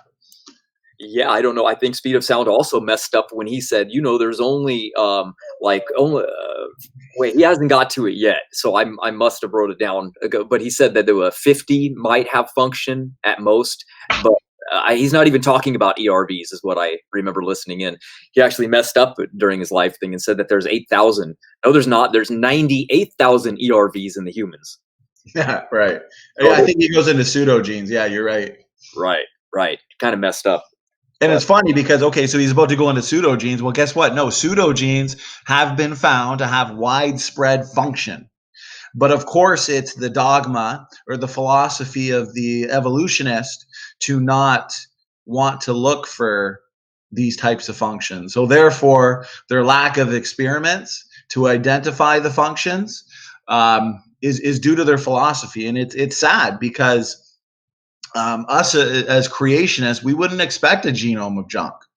And seeing such incredible function in these pseudogenes, for example, is not surprising to us. And if we were the ones with the government grants, we would be studying these in a way where we would expect functional roles. So it's a fact that the evolutionist community hinders scientific advancement. Completely agree. They hinder it because they're not allowed to look at any other option. They're obligated by law to be an evolutionist and to prove it. That's the only theory protected by law. That should be red flags for people. Did you guys read that quote from? There's a dude, I think he's a scientist in China. He says, in China, you're free to question Darwin and not the government. But here in the United States, you can question the government and not Darwin. Isn't that interesting? That's amazing. Isn't that funny? Yeah. Actually, did you want to continue through the pseudogene part, Matt? And then I'm not sure how much more there'll be after that, but I'm probably going to get out of here to get some sleep, and you guys can finish it if you want. Yeah, no problem. We're going to jump into, I think it goes into chromosome 2, and then basically it just falls into random after that. So I can take over. I'll invite Jason on, and all right, get ready. Oh, let me screen share. I don't know why, nothing to look at. All right. They complain that the fusion site doesn't look the way it should. Well, it's a train wreck that happened 6 million years ago, and you're complaining that the cars aren't smashed together in the right way that you prefer. For a telomere to telomere fusion, it's what we would expect. If you want to say anything about that before I move on, go ahead. Yeah, well, I guess we kind of addressed chromosome 2 fusion in the beginning, like the first 15 minutes or so. I think we addressed that. So yeah, I guess he's using the same argument, but I mean, he can use that as a rescue device all he wants, but those internal telomeric sequences that he's even pointing to are found throughout the genome and shown to be functional, right? They're not just unique to this chromosomal 2 fusion. Plus, he's going to have to show us the location and evidence for the so-called deactivated cryptic centromere. So he can have a rescue device for that one, but he's not going to be able to point us to the satellite DNA, and he's not going to be able to resolve all the other so-called genetic related discrepancies. But I guess that's he's done with the ERVs and the pseudogenes. Man, time is flown by. We've clearly demolished every argument up to this point. So I'm gonna head out at this point. But yeah, you guys finish it off. I'll probably be listening in bed until I pass out. But I hope the audience had fun and continues to have fun. And we'll have to do another one of these soon, maybe one day this week or next week. Sounds good, man. It was a blast, SFT, every time I listen. Thanks, brother. You guys are awesome. God bless. God bless. We'll talk to you soon. Bye, man. All right, praise. I'm not sure what this section is right here. It seems to go for almost 2 minutes, but it might just be more chromosome 2, so we'll skip it if it is. Hold on. I know. Jensen. Yeah, Jensen. His main argument is, what does it say in my book? What does it say? Hold on, I gotta say something. Vegeta did. Hang on a sec. Let me go back to. I was waiting for him to say, "Did I write my book? Did I read my book?" Fuck you, Vegeta. Like, he gave me a link to Brett Keen's Undying Love. Fuck. No, so I forget the name of Jensen's book, but it's recent. It's like I've got it right here. But Replacing Darwin. yes, Yeah. That is such a pile. Oh my God. Herman Mays debated. Not Herman Mays. I forget who debated. Mays. It might. Yes. Okay, so he's talking about Dr. Jensen's book. He just called it a pile, by the way, and I'm sure you know what he's referring to. But Yeah. check here it is. Ready? I caught him. It's really a bad book. I haven't read the book. It's really a bad book. Guilty of not reading the book. Did I just hear what I thought I heard? Did he say it's a really bad book, but I haven't read the book? Yeah, ready? One more time. It's really a bad book. I haven't read the book. It's really a bad book. I'm reading the book. By as much. I thought you would like that. That was good. Dude, I love it. you're like a grandmaster at this stuff. That's awesome. Awesome fun. Well, he's talking about it being a pile of you know what, and then it's a bad book, but he hasn't read it. So thank you. I needed a good laugh. I don't know what to say, man. That's awkward. If I was him, that'd be awkward right now.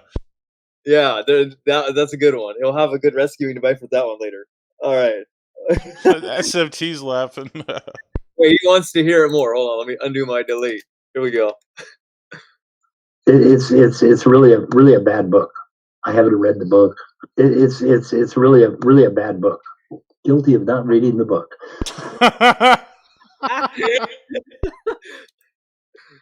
That's damning, man. That is damning. I love it. All right. Oh, Man. Let me see where Faithful is. Oh, all right. Next one. Let's see what's going on here. It's really hard to read. I usually don't read creationist literature at all.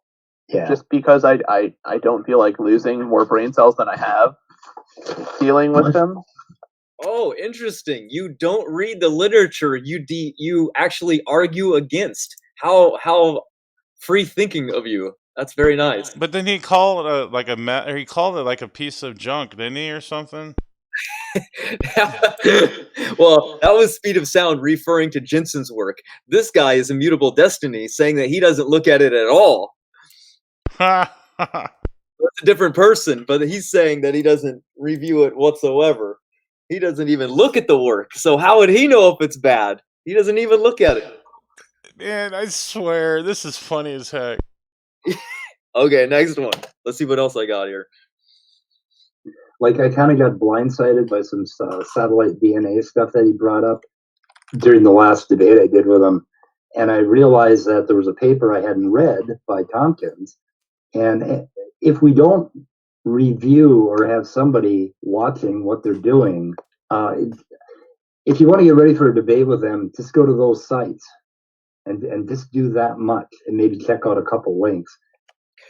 So here they're mad because he got blindsided by evidence that was against him. Basically, he didn't know what satellite DNA was. And so when Standing for Truth was like, there's been no satellite DNA found in the telomeres, he didn't know anything about it, right? So he's like, oh man, this is unfair.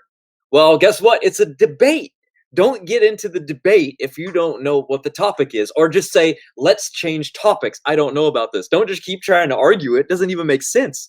It'd be like me debating on helium in air balloons and how Yeah. what? I'm not enter that. But SMT's a beast. I mean, you gotta expect that from a beast, and like atheists don't know that. I mean, are they misrepresent him or some, try to underlook him? But man, he's a beast like you are too, Matt. Oh, thanks. I mean, well, we try to know the subject. I mean, it's the reason we have belief in what we do, so it would make sense to know both. But then again, we were also both raised secular science evolutionists. So of course we know, Oh, yeah, that's even worse. Yeah, for them, for the opponent. yeah, we know exactly what their model says because we believed it. We're told, the only difference between us and other animals is we have an opposable thumb. That was what it was when I was in school. I'm sure it's changed now. It changes every decade, I'm sure. But all right, let's see. One more. Got another one. I'm not going to watch Danny for Truth stream. That's just no. I mean, why would you? Yeah, there's nothing new with him, so Nothing new. I'm making new videos. It's like teenage girls, like they're talking about boys behind on the phone or something. It's so funny. Yeah, it's crazy. Like, we don't have new content. I constantly am putting out content all the time. It's like all I do is add more content. It's unbelievable. But was that the guy talking? Is that Immutable Destiny? Yes, it is. He's in here all the time. That doesn't really match up to what he's saying. Like, it's so funny. Listen to this stuff. Right. I know, it's crazy. So first of all, they deny reading the work. Then they deny wanting to hear about creationism, and then they deny that they don't know our model. But yet here they are hating it and trying to debunk it. How can you debunk something you don't know what it is? That doesn't even make any sense whatsoever. That's the last thing you want to try to be doing when you don't know somebody's model. Like, literally, they think that Adam and Eve were in the garden for 6 days before they pulled a fruit off a tree and sinned. That's not even what the scriptures say in Genesis at all. I mean, the most basic reading would show you that. Guess who's in the chat? Don't know. I don't. Darth Doc, is what's up, Darth? That's pretty cool. Yeah, I follow Darth stuff. He's pretty fun to watch. Oh, nice. Good. And there's Landon too. Is he in the chat? Oh, hold on, I'm bringing him in. Yeah, he is. Yeah, bring him on in. Yes, Landon, we did see that part. That was great. We were actually going to maybe touch on abiogenesis a little, but we didn't. I did play that part though, where he said he wasn't ready to discuss it. Absolutely showed that earlier. So, oh yeah, and the flood doesn't work. That's my favorite one. Obviously, they haven't watched my flood video. It not only completely proves the model, but it invalidates theirs because they found everything you're not supposed to find in the wrong layers. They find trilobites going through millions of years of rock layers and then dying. So unless that trilobite lived for like 10 million years, that's impossible. I don't know. Just the flood model's almost redundant at this point. I like the harder debates. I like the Adam and Eve video that I just made. I don't see any critique on it. People just, they thumbs down it, but they don't leave any comments. You know what I mean? Yeah. You know how that goes. Can you hear me? Oh yeah. What's up, man? Oh, you can hear me. Hey, Okay, then I'll quit Jason, then. long time, buddy. No, I'm just trying to start my laptop, but yeah. So I'll just be quiet and let you guys talk. Keep going on with what you're doing, Matt, because I'm trying to start up my laptop. All right, man. No problem. It sounds good though. Even if you're on your phone, it sounds good enough to go. Oh, does it? Oh, okay. All right. Well, I'll cancel the laptop then. Yeah, you sound. Okay. There's no way to tell that you're on a phone right now. Oh, okay. All right. Okay. All right. I'm just canceling it if it'll let me. All right. Gone. Did you want to interject before we move on to any of these things you've been hearing? No, I don't. Just keep move on. Yeah. Okay. We only have one more section right here. It's 31 seconds long. Here we go. I think when you drop dead and go to heaven, God gives you a tour. hopefully. And he looks and sounds exactly like Ken Ham. So you got to Oh, get ready God. for that. Yeah. And Yeah, it's like, that'll be a day. yeah, it's like getting a tour of the Ark. Oh my gosh. That's hell. That's hell. Actually, that's where all us atheists are headed. Is Ken Ham giving us a tour? What do you think about that? That's an atheist hell. Ken Ham touring, giving them Yeah. God appears as Ken Ham and gives everybody a tour. Well, I wouldn't really care what God appeared as. It wouldn't really bother me. So I don't see where they're coming from. And what would it matter? It wouldn't matter at all. That's a good point. That's true. Yeah, I mean, there's some haters out there with Ken Ham, but I don't know what's your viewpoint on that, Matt. Are you like a follower of Ken Ham or? Well, here's the problem. Ken Ham hires all these scientists around him, and then he goes up to teach the science that he really doesn't know. So that's a bad decision. See, what happens is he's just a preacher, right? So that's what he does. That's his forte. He owns AIG. So he's the boss. So picture I'm your boss, and I don't know anything about the science, but you're my specialist. So you tell me some things, and I go up on the podium and I teach it. That's what Ken Ham does. So when he goes into these debates against people like Bill Nye, he's kind of in over his head because he's not the specialist for the science. He's just the face of AIG. So his is that he doesn't step down off the podium and give other people credit and just say, I think, Jensen, you should go up there because if they throw at me a sideways question, you'll know how to answer it better. He really doesn't do that. So I think that his pride is a little bit too high and that he should really kind of back down and let other people step up more because he's kind of letting himself kind of get overshadowed because he's competing against competitors that are highly trained in an area that he's not a specialist in. If it was, talking about biblical scripture, sure, he might outshine anybody, but that's not the case. He's getting up there with scientists debating science. That's not the best idea in my mind.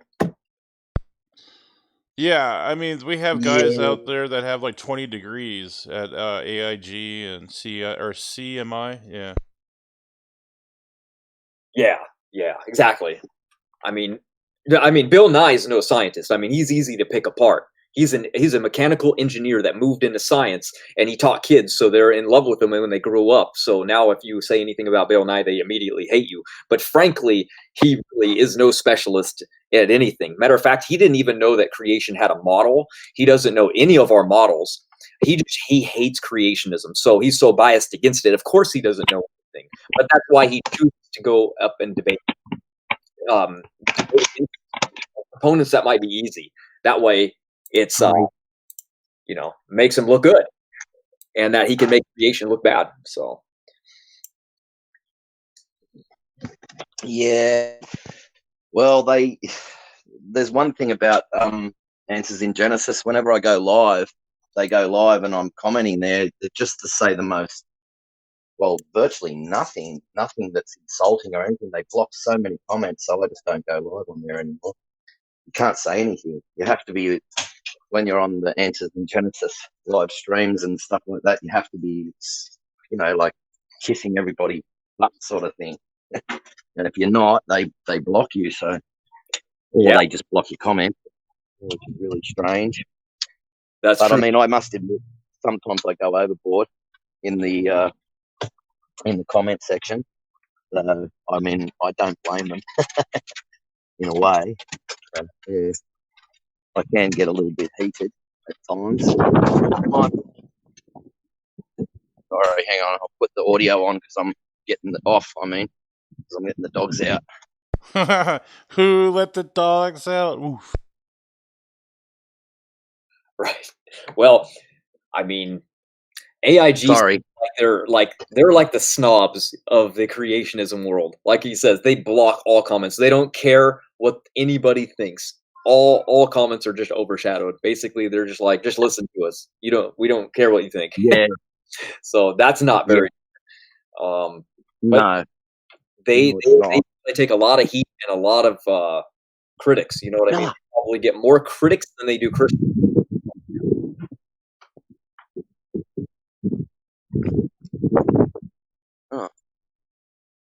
helping out.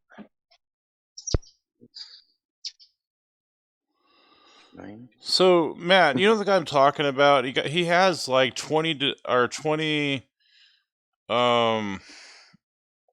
degrees. I think he has doctorates and all a bunch of science, and he's a creationist. This is Gary. He starts with a G, I think, or something. Harry, he's a creationist. Yeah. And what is he on? Gary the snail from SpongeBob SquarePants. Yeah. Just no. Be quiet. Sorry. Come on. Hey.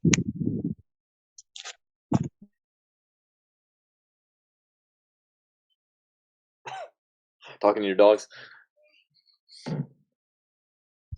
Sorry, I'm just mute. I'll mute it. Jerry Bergman. Yeah, that's it. Bergman.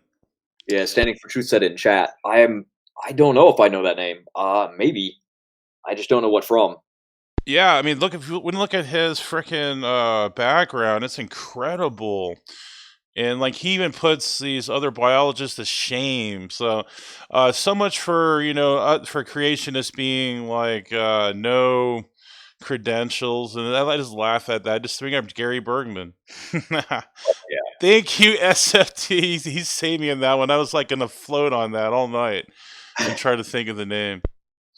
Well, look at Jensen. He's a Harvard graduate, PhD. So, I mean, you don't get much higher education. So when they say uneducated, they don't, like I said about Sanford as well. How many peer-reviewed studies? He's the inventor of the gene gun. He's wrote multiple books. He's had so many inventions. It's incredible. You can't, to say that some guy on random YouTube that doesn't even have a bachelor's degree is going to debunk Jensen. It's kind of ridiculous. Yeah, really. His whole life dedicated to it. Yeah, no, it's not going to happen. I bet Jensen. You get a lot of them. What annoys me is when you argue with atheists and they keep using philosophical arguments and they just say that this is the way it is, and they don't give you any links. And when they do give you a link, like the link that you were just given, or I was given earlier, we were given earlier by somebody, and they thought that was backing their argument, but it actually backed our argument when we read it, and it was. I can't remember what the link was exactly about, but there was one part of it which my memory's terrible. Do you remember that part of the link that we read that said basically made the whole study null and void? We can't find any of this what we think was going to happen in this particular study, but we're sure it happened somewhere, sort of thing. Yeah. And they just can't see that, which is really strange. Like when they read these things, they've got their blinkers on. They only see and hear what they want to see and hear. That's it. So I'm going to read Gary Bergman's credentials. Are you guys ready? Yeah. He has 9 degrees, including 7 graduate and postgraduate and some non-U.S. system degrees. Dr. Bergman is a graduate of Medical College of Ohio, Wayne State, University of Detroit, University of Toledo, Bowling Green. He has over 800 publications in 12 languages and 20 books and monographs. He's also taught at Medical College of Ohio, where he has a research associate in the Department of Experimental Pathology. And he's also taught 6 years at the University of Toledo and 7 years at Bowling Green State. There you go, evolutionists. You can have that right there for you. Man, imagine what Jensen could do to your tomatoes, Jason. Well, when I put these tomatoes in, just quickly, I'll say it. When I put these tomatoes in, there was very heavy frost, and I've got a video on my channel of one of the frosts was just like solid. There's a baby bird. There's a baby swallow on the thing there. The dogs are sniffing at it. I better leave it alone. Get away, just in case. Come on. That basically there was a frost that was like ice everywhere, and they should have all died.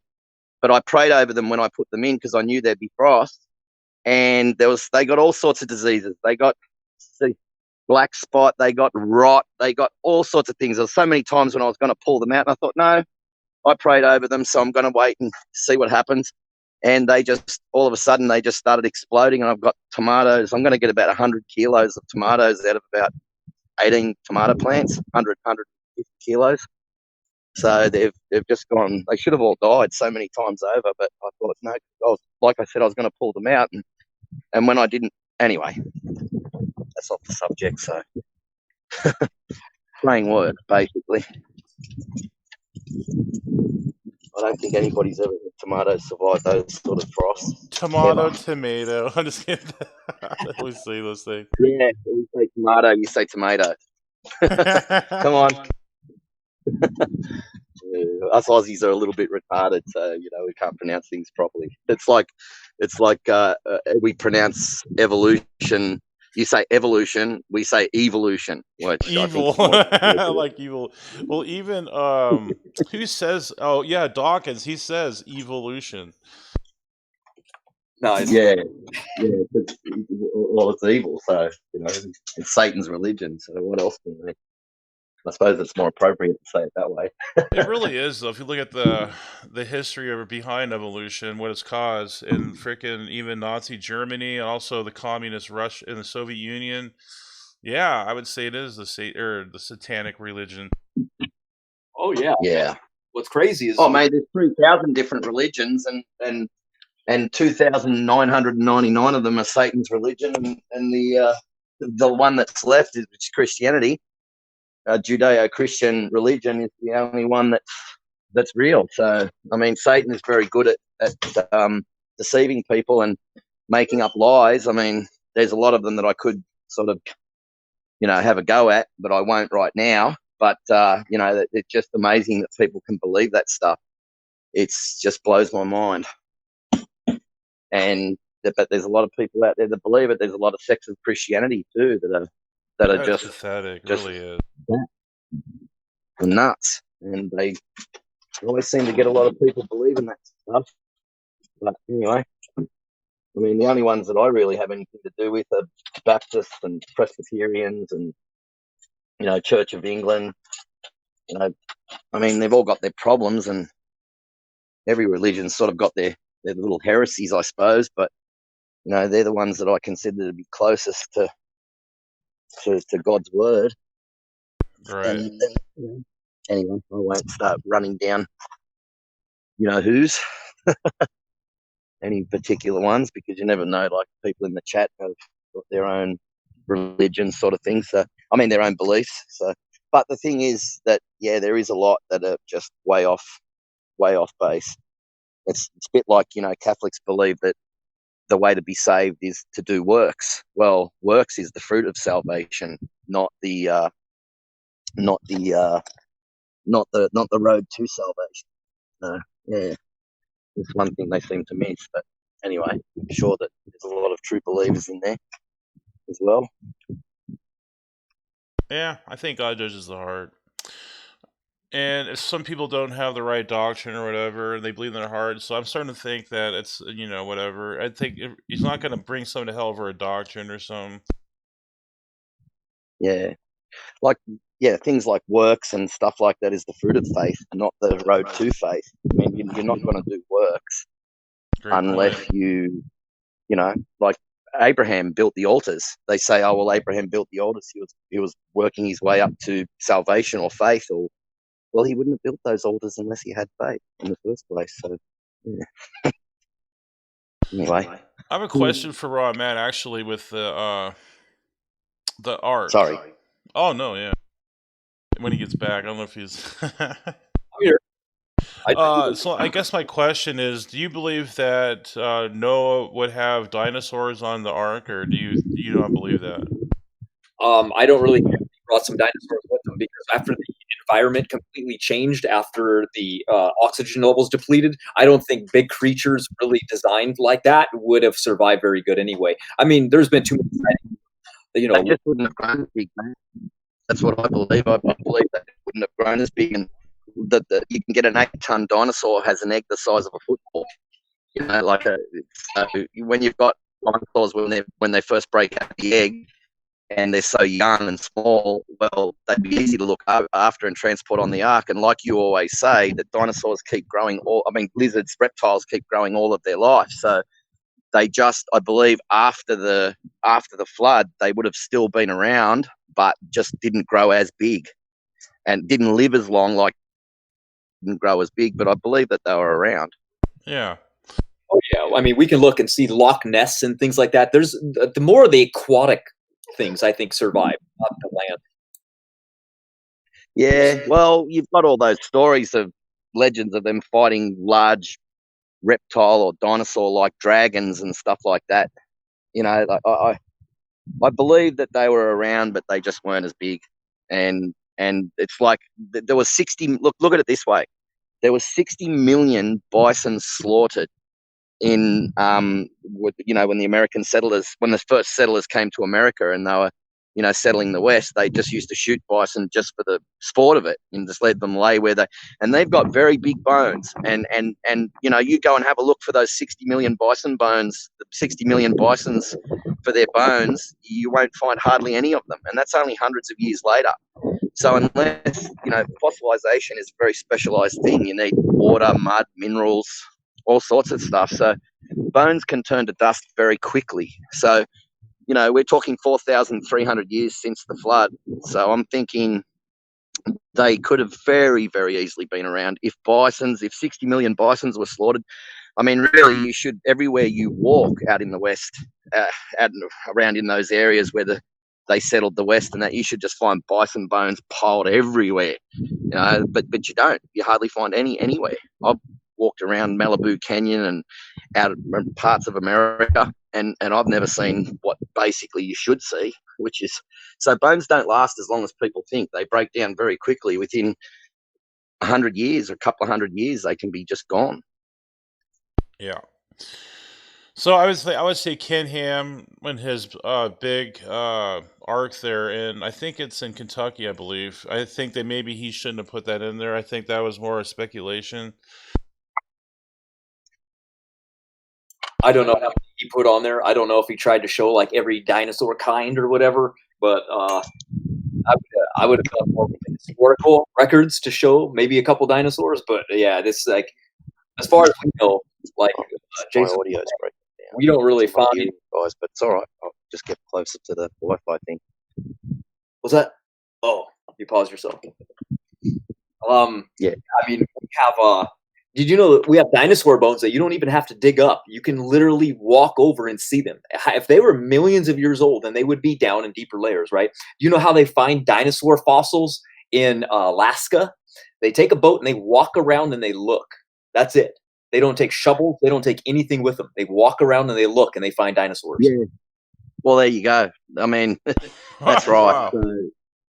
But I mean, what it is you could have the bones fossilized, and then you could have a landslide or as the evolutionists are so fond of local floods, like hundreds of millions of local floods to make up for all the sedimentary rock that's on Earth. I think Neff said one time it was 40 million cubic miles or something, or 40 million or billion, I can't remember. But it's a lot anyway. But the slide or a landslide or some erosion which would expose the fossilized bones.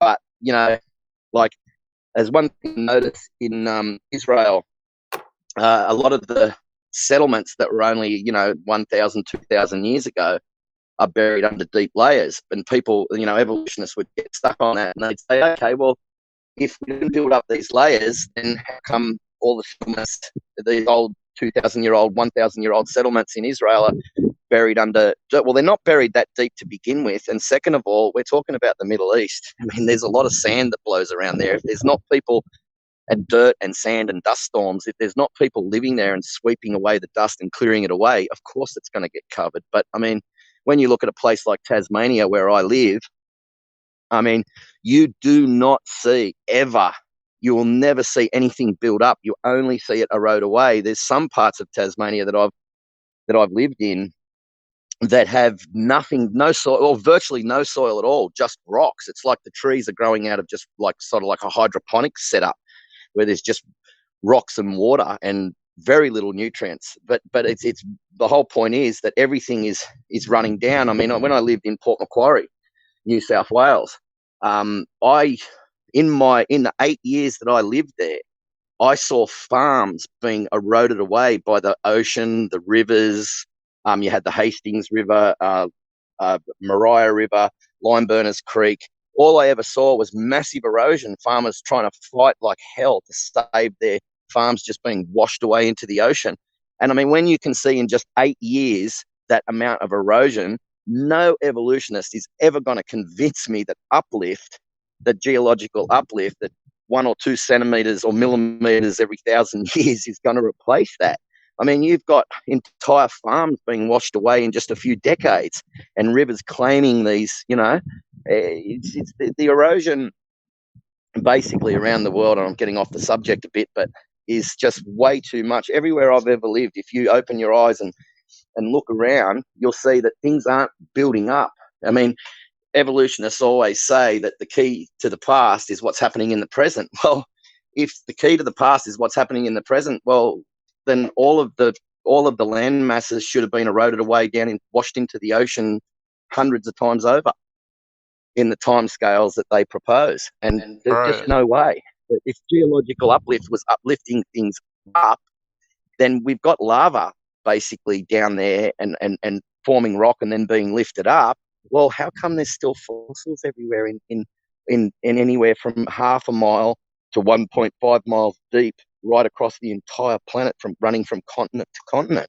I mean, we shouldn't see any of this sedimentary rock full of trillions upon trillions of fossils. And when I say trillions upon trillions, I'm talking 99% or 98% of those fossils are seashells, but still, it's sedimentary rock.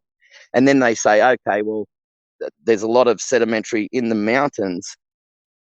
You've got these areas where there's a lot of, I think, volcanic rock mixed in. And I say, well, of course, during the flood, there would have been massive volcanic activity mixing in, volcanic stuff with sedimentary stuff, sediments and stuff like that. So, their arguments just break down on so many levels. Just the erosion factor blows evolution right out of the water. Anybody that's ever lived in Australia, anywhere in Australia, it will tell you, all you see is things going downwards, not upwards. If you look at the government website, they'll show you that we're losing so much sediment. It's washing into the oceans, and the amount that's being replaced is nowhere near enough to account for the amount that's being washing away into the oceans. I mean, Australia should be, as part of Australia, supposed to be up to 1.5 or 3 billion years old, or 2 billion years old, or something. In that time, there'd just be nothing left. And then they say, oh, well, rock layer doesn't erode away that fast. Well, we don't see the whole of Australia everywhere, trees growing on rocks everywhere, do we? No, we see trees growing in soil. There shouldn't be anything left. So just the erosion thing blows evolution away. Anybody that honestly look at that sort of thing, like erosion, with their own eyes as they grow over the decades or years as they grow, and see with their own eyes, they're going to see that it's impossible for this. Their stories about how geological uplift, how the land masses have been here for billions of years. It's just a lot of rubbish. Yeah, and you see, bones just don't fall. Like, they just, if let's say you have a dog bone, it's not going to fossilize unless you put it in some type of mud or something. So bones just don't fossilize. That's right. It's fossilized. There is flash, and then they say, oh, fossilization takes millions of years. Well, I've got a paper from a bunch of evolutionist scientists that have got fish cells with the structures of the cell fossilized inside the fish cell. And they did experiments where they got fish and they just left them to rot in different situations. And these fish cells, that they found that these fish would be gone. They discovered that these fish would have had to have fossilized within hours after they were covered in mud. And so you can get situations where it fossilizes fast, other situations where it fossilizes a bit slower. But as for, I mean, any biological material in a fossil, anything. I mean, you've got you've got proteins that they find in these. They separate these things out with mass spectrometry, right? So they can't argue and say, "Oh, it's contamination" or whatever. They've proved that these things come from.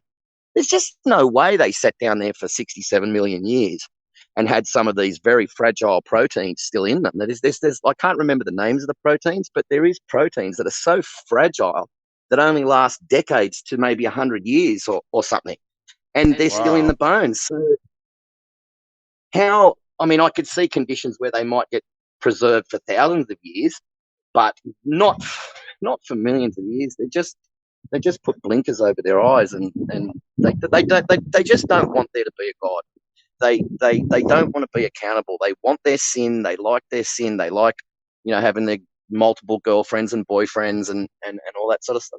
Well, they're going to die one day, and I've seen the supernatural, and I'm not going to go on about that, because people don't seem to like it, but I've seen it, and there's nothing any evolutionist can ever say to me that could ever convince me that the supernatural doesn't exist. I know demons exist. Hey, I wish I could do it. Right. I mean, Anyway. yeah, that's another point too. That there's so many people that have testimony of God interacting in their life too. There's just so many of them, and I would say it's swayed into the theistic Christian, I mean, really the Christian perspective, because I mean, you can only go so far. This all a crap and like the all a religion, and I think those are just made up anyway, just to try to contend with ours. But if you look at the majority of these testimonies, that's all. I mean, these are true Christian testimonies of God interacting in their life. So I think you make your point there. Yeah, man. There's so much evidence out there. That's why it says in the Bible, like, look, if you want to see something that's impossible, pick up a rock. Any matter at all. Matter is impossible. It's just, let alone non-living molecules forming and coming to life is just impossible. I mean, you could get all the best, like what's his name again? I can't believe my memory goes like this. It's terrible. But James Tour. I mean, you could get all the best scientists on Earth, hundreds and hundreds of them, give them all the perfect conditions in all the best labs and equipment money can buy, and you don't even give them the base elements. You can give them the actual, precursors to the molecules, and tell them, okay, well, you go ahead and you put these molecules together and bring even the simplest virus or bacteria to life. They can't even bring a simple virus to life. And then they try to say that a virus is like a virus was a precursor to the cells and on the complexity of a cell. Well, a virus needs a host to survive. So how can a virus be first when it needs a host to survive? Not to mention, you need hundreds, if not thousands, of pools in a cave, in a dark cave somewhere, protected from ultraviolet light, with no oxygen at all, an oxygen-free environment. And you need each one of these puddles to be at the exact, and I mean the exact perfect temperature to form the right molecules that you need. Then when you get all the right molecules in these different pools, you have to mix these pools together with each other at the right times, in the right quantities, with the right temperatures, using catalysts to start and stop the reactions. And then you might have everything in one pool at one place at one time that you need to form a living cell. But how are you going to bring it to life? What's the spark that's going to bring it to life? They're just off in fairyland. Although I do understand where they're coming from, because I used to believe in all that garbage. But the only reason I believed in it is because I was ignorant. But as soon as I started to research and I started to see these impossibilities, I started to realize that there's just no way. Evolution is impossible. If you can't get to the start, to the beginning of a first cell or the beginning of the universe, like nothing creating everything from nothing is absolutely ridiculous. You can't start evolution off. And then they say ridiculous things because of idiots like Aaron Ra. They say certain things like, it doesn't matter how the first cell started, it's matter how evolution worked after that. Well, it's just, I feel sorry for them, actually. I get angry at them in the comment section, and sometimes I abuse people and that, but you know, I just want them to know that I actually truly profoundly feel sorry for them, because I know where they're going when they die. And they always go, oh, it's a cruel God to send you to that place and all that. Well, you made the choice to be separated from God, and God created a place where he removed himself from completely. And when pure light, God is all light, there's no darkness in God at all. And when he removed himself from that place, there was nothing but outer pure liquid darkness, like liquid darkness. And that's where Satan and his demons, Satan and his angels are living. And that's where people go that want to reject God. If they don't want to be with God, well, God goes, okay, I created a place that I removed myself from. You go and be with them. And that's basically the way it is. Grow up, accept it. You know, stop complaining about it. Oh, that's cruel and that's it. No, it's not. You made the decision. You sent yourself there. Great points, man. Great stuff. Oh yeah, I mean, yeah, you're right. They always want to start the game with the dominoes standing. They don't care to question how the dominoes got standing. They just want to. Yeah. In some cases, that they're both. Sometimes they're correlated together, though, just like biochemical evolution. They don't even want to try to even discuss that. Yeah, no, they don't. They just avoid that. That's why I keep saying, okay, give me the citation that shows how nothing created everything from nothing. Well, there's another thing. There's another problem, and there's a simple way to blow this. Hawking shot himself in the foot, and all of the people shot themselves in the foot because they talk about quantum mechanics solves this problem, but quantum mechanics has laws, and laws need a lawgiver, and it's just so it's not rocket science. You don't have to. You know what I'm saying, right? You don't have to be a scientist and go to university for hundreds of years. Like evolutionists always use big words and try to make themselves look so intelligent. Yeah. You know, I used to say, oh, my brain is much more evolved than yours. Look at the big words I can use in these complicated sentences. Well, you don't need to be super intelligent to understand what I've said. No, you know that dead material is dead material. You can't get life from a dead material, or yeah. So yeah, it's like basically when I say non-living molecules coming together and forming life, we're talking atoms. We're talking just useless, stupid atoms arranging themselves in certain orders, and just by random chance, the odds of that happening are basically in the realms of absolute imagination and fairy tale. There's just no way. I mean, okay, how does a dumb random chance form these things when scientists in a lab with even if they're given all of the molecules right, just like the right molecules they need to put together to form a cell, and they're just given that they bypass all the other thousands of steps to get there, literally thousands upon thousands upon thousands of steps to get there. But they bypass all those steps, and they're given all of those molecules in a laboratory with hundreds and hundreds of scientists around. These are very intelligent people. They are not stupid at all. Very intelligent, and they can't even, they can't form a simple virus. Yeah, even a protein. Oh, well, actually, they probably can form protein. Maybe, I don't know. No, about that. they can't. They're far. I mean, James Stewart said they're far. It's impossible. It's he called it almost, I think, mathematically impossible or something. And he says it's a futile exercise. But we can get amino acids. But who the hell cares about amino acids? That's right. You're right about that, because I've done bodybuilding in the past, and the proteins that we use, they're not made in a laboratory. They're taken from nature. They can give you amino acids, the left-handed amino acids for you to take into your body when you're bodybuilding, but they can't. That's right. You're right. They can't even form a simple protein, and they can't even form a simple protein. I mean, on a simple protein, you've got hundreds of proteins in a line, and each protein needs and they've got left-handed and right-handed. You need all left-handed proteins, and each protein has got a right-handed sugar, a peptide, which is a sugar, sticking them together. And just to get these things to bump into each other, it's just, the whole thing is just, it's crazy. There's just Like, I feel sorry for anybody, man. All of these people, when they die, because they don't believe on the Lord Jesus Christ, they're going to go to hell. And that the big, but then when they get there, this is the sad thing that breaks my heart. When they get there, they're going to understand at that point, because the knowledge will be given to them, that they were wrong.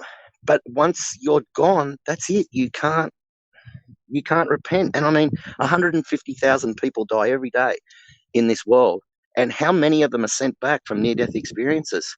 Very few. maybe one a week or a month or a year, and you're getting 150,000 a day die. And Jesus said that few shall find it. So, and he was right. Most do go to hell. It's not like a Calvinist thing where they were created to go to hell. It's just that they rejected God, and they all got together and convinced themselves that God doesn't exist, so they can, have commit adultery, and it's Well, just yeah, to be their own god. They think that they can be their own god and their own governor of reality. But see, that is one of the biggest Yeah. flaw, or that's what the Bible calls them fools for that. Yeah, so It's just, this is why I always bring up this. Come here, mate. Come on, baby. Come on, get it. Good girl. That's why I was outside. Sorry. That's why I always bring up that's why I always, when they start throwing all this really complicated science that even the atheists don't understand, they don't understand it. They don't have a clue about it. That's why, do you notice when I debate atheists, they never, ever, ever give a link? Any of them that know me, they'll never give a link to any citation, because they know I'm going to go into that citation and just pick it apart and say, do you see where they say we believe it to be this way? We think it might happen like this. It's not. They see wishy-washy, weak hypotheses as facts, which is just, it's sad. I mean, I used to be like that. So when I say I can't understand it, I suppose that's a lie, because I used to just believe in evolution like most of them without even having a clue what it was about or what was entailed in it. But at least when I started to look, like I believed in God when I was young. I lost my faith at 10 years old, and then I went decades where I was a non-believer. And I used to mock Christians. I used to go on, like you said to me once, Praise, that you had Christians that used to attack you and mock you and just for no reason, just be really nasty. Well, I wouldn't be surprised if I was one of those people, because I used to join in with those people that have now turned against me. yeah. I used to join in with them and mock people like you, and I probably was one of those people that used to attack you, and I feel terribly sorry about that. But you just, the whole point I'm trying to reach is when you finally do decide to look down and objectively look at the evidence, or the data, I should say, not evidence, data, and you see what I've just described, and you really honestly look at it and try to understand it, you're going to understand that life is impossible. It's impossible. Pick up a rock. You want to touch something that's impossible, go touch any bit of matter, anything, touch your face. It's impossible. Everything's impossible. All the matter we see in this universe is impossible. It's a miracle.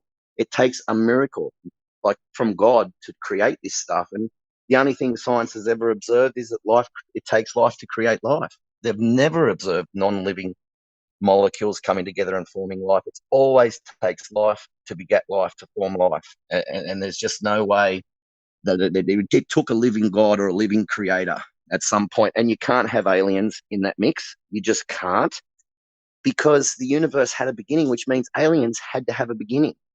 But of course, then they try to solve this by saying multiverses and all this different stuff. There's just so many fairy tales and fantasies out there. That's why I'm always trying to ram the point home. Can you show me a citation to back up your fantasy or your fairy tale? And they never can. And which proves that they just want to believe because they want their sin. They like their sin. They like the idea of having multiple different partners and so on and so on. That's the main thing. Sex is the main thing that gets them when they're younger. And then when they're older, drugs, alcohol, all sorts of things. That they don't want a God sitting there shaking his finger at them saying, no, you're not allowed to do that. And they just want to stick their middle finger up at God and say, I'm going to do what I like. Yeah, I agree. So do you guys want to close it because it's getting kind of late? Yeah. It's up Okay, to it's Matt. late for you guys. It's for me. It's 6:06 p.m. in the afternoon, but I feel sorry for you guys. So it's really, really late. All right, I'll drop out. Thanks very much for having me on. It was a blast having you on, man. Hope you come on more. Come on my praise channel too, and come in the server like you were Yeah, before. well, I just want you to know that I'll when I'm in the comment section, I go a bit wild, but when I'm speaking, if I'm speaking to somebody in person, I'll be a lot more respectful. I don't know why I'm like that. I just I go crazy. I don't either. Anyway, all right. I mean, I do care about. I just want to say before I go, I do care about all the atheists that I argue with. I care about them all. I I may act like and say attack them sometimes and say things, but I deeply care about them, and even the people that have done these evil things to me over time, I won't say what, but even those people that have done all these evil things to me, I would love them to see them believe on the Lord Jesus Christ and see them in heaven or wherever it is. People say, oh, well, the people don't go to heaven. Well, whatever it is, whatever God's paradise he puts us in after we die is heaven to me. So I'd love to see them in heaven. And I'd love to give them a hug and shake their hands and say, I forgive you. But the sad thing is that, one day I'm going to die and I'm going to go see all my dogs and family that believed on God. The ones that didn't won't be there. But I'm going to go and see these people one day, and they're going to be, in pitch black darkness for eternity. So, which is really sad. But anyway, you can't change people's minds. Anyway, all right, I'll go. I'll see you later. See you, Matt. See you, Praise. Nice to talk Later, to you. Jason. Nice having you in here. Later, man. Have a good night. See you, mate. Bye. Have a good day. Good night, I mean. Yeah. All right, man. Well, you have a good night too. All right, Matt. So appreciate everyone in the chat. Also SFT. It was a good night tonight. I thought it was a good stream. And we weren't even like really talking trash. We were just responding back. So I think they were thinking it was going to be like a big talk trash-a-thon or something, where it's a bunch of cuss words. No, Nah, we'll leave that to them. Yeah, exactly. So, we'll say everyone in the chat, good night and God bless. Good night.